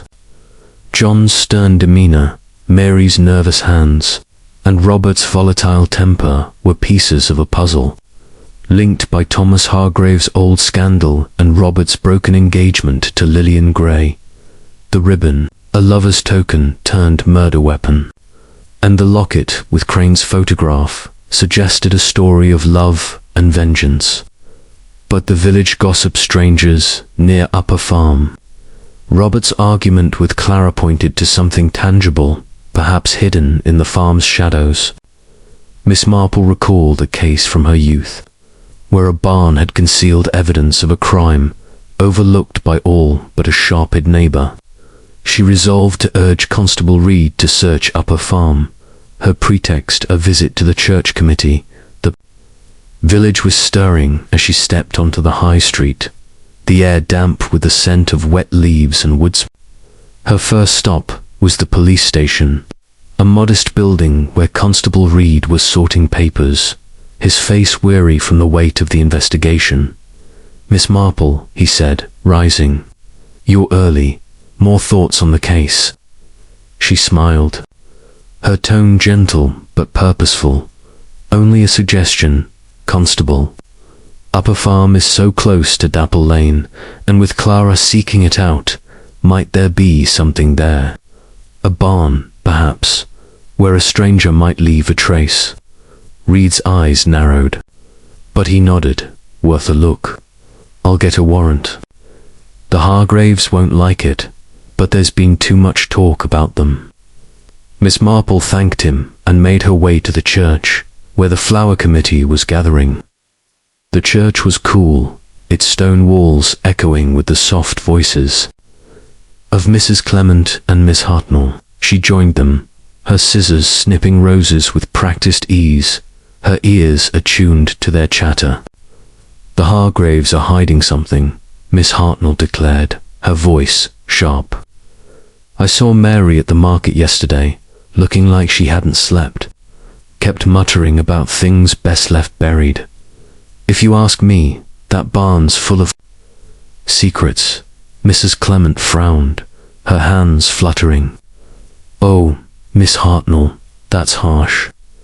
But I did hear from Mr. Tuttle that he saw Robert near the barn late last week, carrying a sack. Looked heavy," he said. Miss Marple's heart quickened. A sack, a barn, Robert's agitation, it was a thread worth pulling. She thought of the ribbon in Mary's sewing basket, so like the one around Clara's throat. Was it a coincidence, or a sign of guilt. She recalled a village girl who had hidden stolen goods in a barn, thinking it safe from prying eyes. "Sack," she said softly, her tone inviting more. Miss Hartnell nodded, her scissors pausing. Mr. Tuttle swears it was a drobot, looked furtive, like he didn't want to be seen. And with that girl dead so close by, it makes you wonder. Leaving the church, Miss Marple's thoughts turned to the barn. Upper Farm's outbuildings were rarely mentioned, but barns were places of concealment, where tools, secrets, or sins could be tucked away. She decided to visit the Blue Boar Inn, where Mr. Dobbs might have heard more about Robert's movements. The inn was quiet, the midday crowd yet to arrive. Mr. Dobbs was polishing glasses, his wife sorting accounts at a corner table. "Miss Marple," he said, nodding, still on about that girl. "The village is saying the Hargraves are mixed up in it, especially Robert." She smiled, ordering a lemonade. "The village says many things, Mr. Dobbs. Have you heard anything about the barn at Upper Farm?" Mr. Dobbs frowned, scratching his chin. "Funny you mention it. The milkman said he saw Robert there a few nights back, before the murder. Looked like he was hiding something, checking over his shoulder. Could have been nothing, but with that girl dead..." His voice trailed off, and Miss Marple's needles, tucked in her bag, seemed to pulse with her thoughts. Robert, furtive in the barn, so close to Dapple Lane. She thanked Mr. Dobbs and stepped outside, her mind buzzing. The barn was a lead, and Constable Reed's search might uncover its secret by afternoon. Word spread that Reed had secured a warrant and was heading to Upper Farm. Miss Marple, under the guise of delivering a church pamphlet, joined him, her presence unremarkable but her eyes sharp. The farmhouse loomed in the drizzle, its stone walls damp and uninviting. John Hargrave met them at the gate, his face a mask of barely contained anger. "What's this about?" he demanded, his voice rough. Reed held up the warrant. "Just a look around, Mr. Hargrave. Routine, given the girl's death so near." John's jaw tightened, but he stepped aside, his eyes avoiding Miss Marple's. Mary Hargrave hovered at the door, her hands twisting in her apron, her face pale. Robert was nowhere to be seen, a fact Miss Marple noted with interest. Reed led the way to the barn, a weathered structure behind the farmhouse, its doors creaking on rusty hinges. The air inside was thick with the scent of hay and damp wood, the floor littered with straw. Reed searched methodically, his torch sweeping the shadows. Miss Marple lingered near the entrance, her gaze taking in the details: pitchfork leaning against a wall, a pile of sacks in a corner, a rusted lantern hanging from a beam dot in the far corner. Beneath a tarp, Reed uncovered a man's coat, its dark fabric stained with mud and a faint smear of red. Miss Marple's heart quickened as he held it up, revealing a pocket with a folded note. "What's this?" Reed muttered, unfolding it. The note was brief, scrawled in a hurried hand. "Meet me at Dapple Lane, Clara E." The paper bore a London tailor's label, and the red smear, Miss Marple suspected, was blood. She thought of her friend's nephew, who had once hidden evidence in a barn, thinking it safe from discovery. "A coat," she said softly, "and a note. Most curious." Reed turned to John Hargrave, who had followed them into the barn, his face grim. "Know anything about this, Mr. Hargrave?" John shook his head, his voice tight. "Never seen it. Could belong to anyone." But Mary, standing at the barn door, gasped and swayed, her hand clutching the frame. "Mary," John barked, catching her as she fainted. Miss Marple's eyes narrowed, noting Mary's reaction and John's quick defense. Robert's absence was telling, and the note signed E, for Edward Crane, was a bombshell. As Reed bagged the coat and note, Miss Marple stepped closer, her voice gentle. "Mrs. Hargrave, are you quite well?" Mary's eyes fluttered, open, her face ashen. "It's nothing," she whispered, but her trembling hands betrayed her. Miss Marple thought of the ribbon in Mary's sewing basket, the whispers of debts long due. The barn's secret was out, but its meaning was unclear. Was the coat Crane's, left behind during his visit to St. Mary Mead? Or was it a plant meant to mislead? And the note had Clara come to meet Crane, only to find death. Back in the village, the news of the barn's discovery spread like wildfire. Miss Marple visited Mrs. Bantry at Gossington Hall, hoping her friends, London contacts, might shed light on the coat. Mrs. Bantry was in the drawing room, her eyes bright with excitement. "Jane, a coat in the barn," she exclaimed, pouring tea. "It's like one of those detective novels. Do you think it's Crane's?"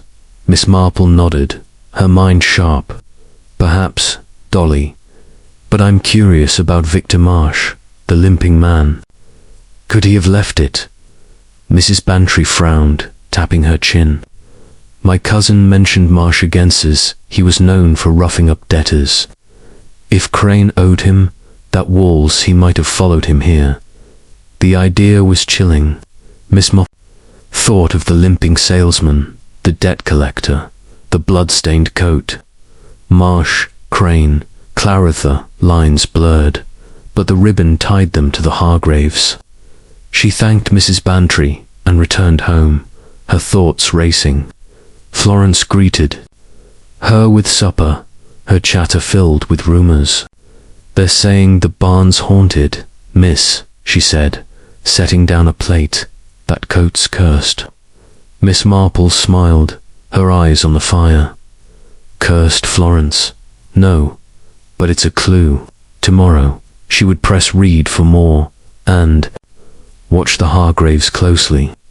The barn's secret had spoken, but the ribbon's truth was still silent. Chapter 9. Asterisk, the truth unravels. The late afternoon light bathed St. Mary Mead in a soft amber glow, softening the edges of the village's thatched cottages and quiet lanes. Yet beneath this tranquil veneer, a current of tension pulsed, stirred by the grim discovery in Dapple Lane and the secrets that had begun to spill from Upper Farm. Miss Jane Marple sat in her parlour, her knitting needle still, her pale blue eyes fixed on the fire as she pieced together the tapestry of Clara Bell's murder. The scarlet ribbon, the locket with Edward Crane's photograph, the blood-stained coat in the barn, and the note signed E, had woven a complex pattern, its threads converging on the Hargraves' Jan's stern silence, Mary's nervous fear, and Robert's volatile Indian. Today, Miss Marple intended to unravel the truth, not in a courtroom, but in the quiet of the vicarage, where the Hargraves and key villagers would gather under the guise of a church meeting. She sipped her tea, her mind sifting through the clues gathered over the past days. Clara Bell, likely Edward Crane's fiancée, had come to St. Mary Mead seeking Upper Farm, her locket a token of love, her ribbon a fatal emblem. The village gossip Robert's argument with Clara, the limping Victor Marsh, Mary's cryptic mutterings had painted a picture of a family haunted by past betrayals. From Thomas Hargrave's scandal to Robert's broken engagement with Lillian Gray, the barn's secreta coat and a note had tightened the noose around the Hargraves. But the ribbon's meaning remained elusive. Miss Marple recalled a village tragedy from her youth, where a family's hidden shame had led to a desperate act. The Hargraves, she felt sure, were at the heart of Clara's death, and the truth was ready to be revealed. Miss Marple donned her coat and hat, her knitting bag tucked under her arm, and made her way to the vicarage. The drizzle had ceased, leaving the air fresh and the paths gleaming. The vicarage drawing room was warm, its windows fogged with the heat of a crackling fire. Mrs. Clement had arranged a tea gathering, ostensibly to discuss the church fate, but Miss Marple had requested the presence of the Hargraves, Constable, Reed, and Mrs. Bantry, knowing the truth would emerge in the intimacy of familiar faces. The room was crowded with nervous energy as she entered, her slight figure unassuming but her eyes sharp. John Hargraves sat rigidly, his hands clasped tightly, his face a mask of controlled anger.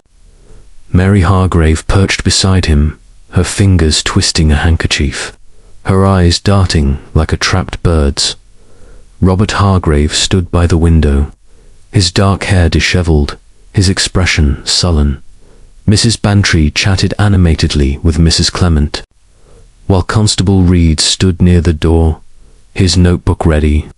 Miss Marple settled into a chintz-covered chair, her knitting bag at her feet, her voice calm but purposeful. "Thank you all for coming," she said, her tone gentle. "This sad business with Clara Bell has troubled us all, and I believe we can bring some clarity today." The room fell silent, all eyes on her. Miss Marple's needles clicked softly, a soothing counterpoint to the tension. "Clara Bell," she began, "came to St. Mary Mead with a purpose, tied to Edward Crane, whose photograph was in her locket. She sought up a farm where the Hargraves live, and met her end in Dapple Lane, strangled with a red ribbon. Let us consider the facts." She paused, her eyes sweeping the room. Crane was a clerk at Barclays Bank, dismissed for fraud, leaving debts and a fiancée, Clara, a letter in his lodgings, and another unclaimed at the post office, suggested he lured her here to settle things. Yet Crane vanished months ago, and Clara's diary spoke of righting a wrong. John Hargrave shifted, his voice gruff. "What's this to do with us? We didn't know the girl." Mary's hands trembled, and Robert's jaw tightened, his eyes fixed on the floor. Miss Marple continued, undeterred. "The Hargraves have a history of loss.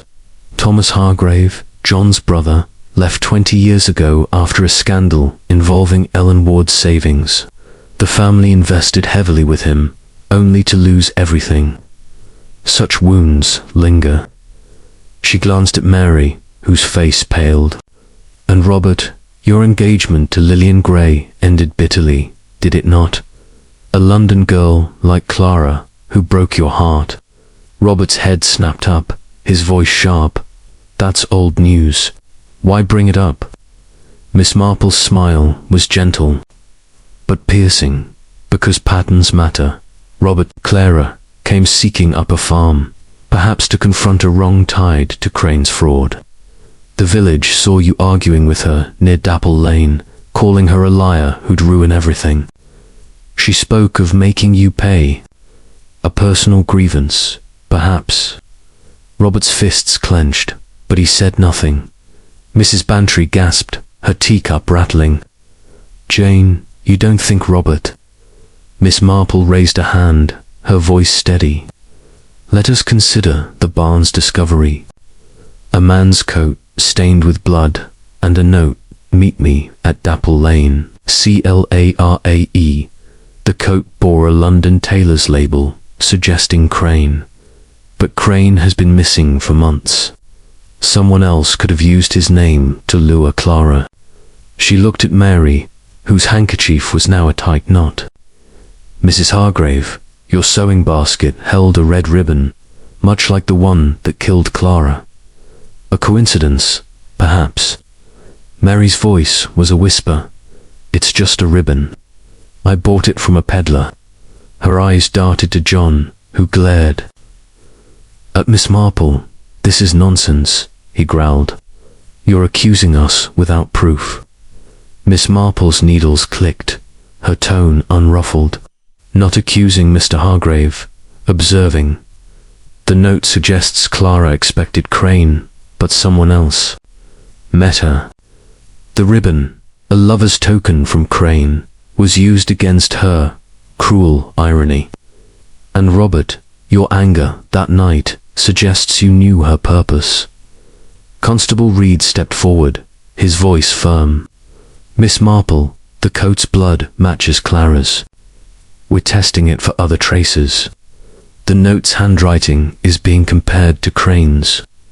Miss Marple nodded, her eyes on Robert. "Handwriting can be forged," she said, "and anger can turn to violence. Robert, you were seen near the barn, hiding something.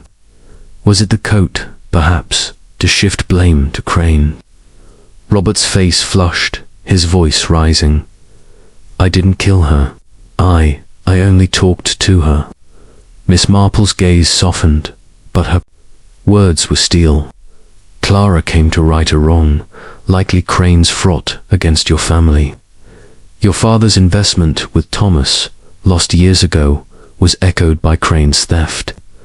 Clara, loyal to Crane, might have sought to protect him or expose him, you argued. She threatened you, and in a moment of rage, you used her ribbon, a symbol of her love for Crane, to silence her." The room was still, Mary's sob breaking the silence. Robert's shoulders slumped, his voice a whisper.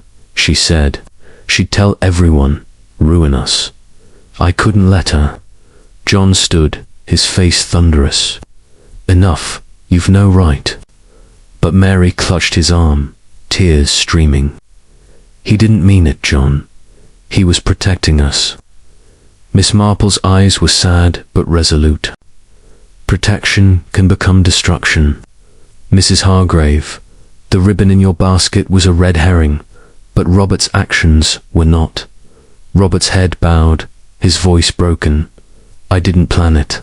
It just happened." Constable Reed moved forward, his voice gentle but firm. "Robert Hargrave, you're under arrest." The room erupted in murmurs as Reed led Robert out, Mary weeping in John's arms. Mrs. Bantry clutched Miss Marple's hand, whispering, "Jane, how did you know?" Miss Marple's smile was faint.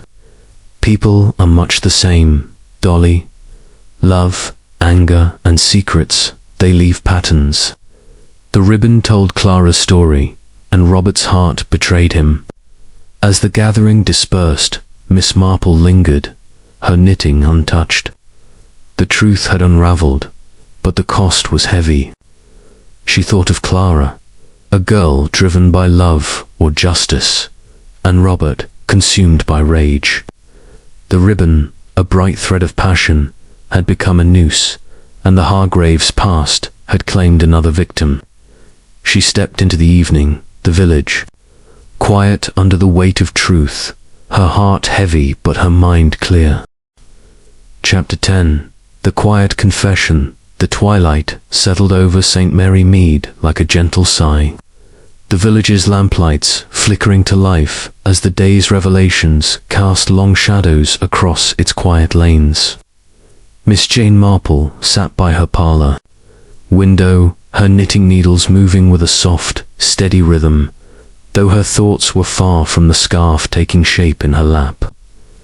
The truth about Clara Bell's murder had unraveled in the vicarage's drawing room, where Robert Hargraves' broken admission had laid bare a tale of rage, betrayal, and a scarlet ribbon. Yet the confession, though it had brought clarity, left a weight in Miss Marple's heart, a reminder of the frailties that lurked beneath the village's tranquil surface. Tonight, she sought to tie the final threads of the mystery, reflecting on the Hargraves' secrets and the cost of hidden truths. The fire crackled in her grate, casting a warm glow on the familiar furnishings of her cottage. Miss Marple sipped her tea, her pale blue eyes tracing the patterns of the flames as she recalled the events of the afternoon. Robert's confession, prompted by her careful deductions, had confirmed her suspicions. Clara Bell, driven by loyalty to Edward Crane, had come to St. Mary Mead to confront the Hargraves, whose financial ruin was tied to Crane's fraud and Thomas Hargraves' earlier betrayal. The ribbon, a lover's token from Crane, had become the instrument of her death when Robert, consumed by anger, silenced her threats in Dapple Lane.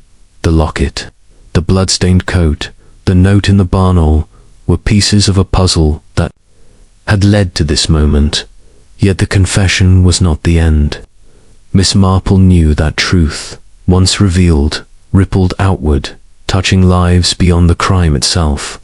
She thought of John and Mary Hargrave, their silence a shield for their son, and of Clara, whose quest for justice had ended in tragedy. The village, too, would feel the aftershocks, its gossip now tinged with sorrow rather than speculation. She recalled a case from her youth, where a confession had healed the community's wounds but left scars on those closest to the crime. The Hargraves, she feared, would carry such scars for years. Miss Marple set her knitting aside and donned her coat. Her destination, the police station, where Constable Reed had taken Robert after his arrest. The evening air was cool, the village hushed, as if holding its breath. The station was a small, sturdy building, its windows glowing with lamplight. Reed greeted her with a nod, his face weary but respectful. "Miss Marple," he said, "you've done us a service today." "Robert's talking now, telling the whole story. Care to hear it?" She nodded, her expression gentle but her eyes keen. "If he's willing, Constable. Sometimes, speaking the truth lightens the burden." They entered a small room where Robert sat, his hands cuffed, his face pale and drawn. Gone was the sullen defiance Miss Marple had seen at Upper Farm. In its place was a young man broken by guilt. "Miss Marple," he said, his voice low, "I didn't mean for it to happen. I swear it." She settled across from him, her knitting bag at her feet, her presence a quiet anchor. "Tell me, Robert," she said softly, "from the beginning." Robert's story spilled out in halting bursts, his eyes fixed on the table. Clara came to the farm that evening, bold as anything, saying she knew what Crane had done stolen from us, like Thomas did years ago. She said she'd make it right, but only if I told her where Crane was.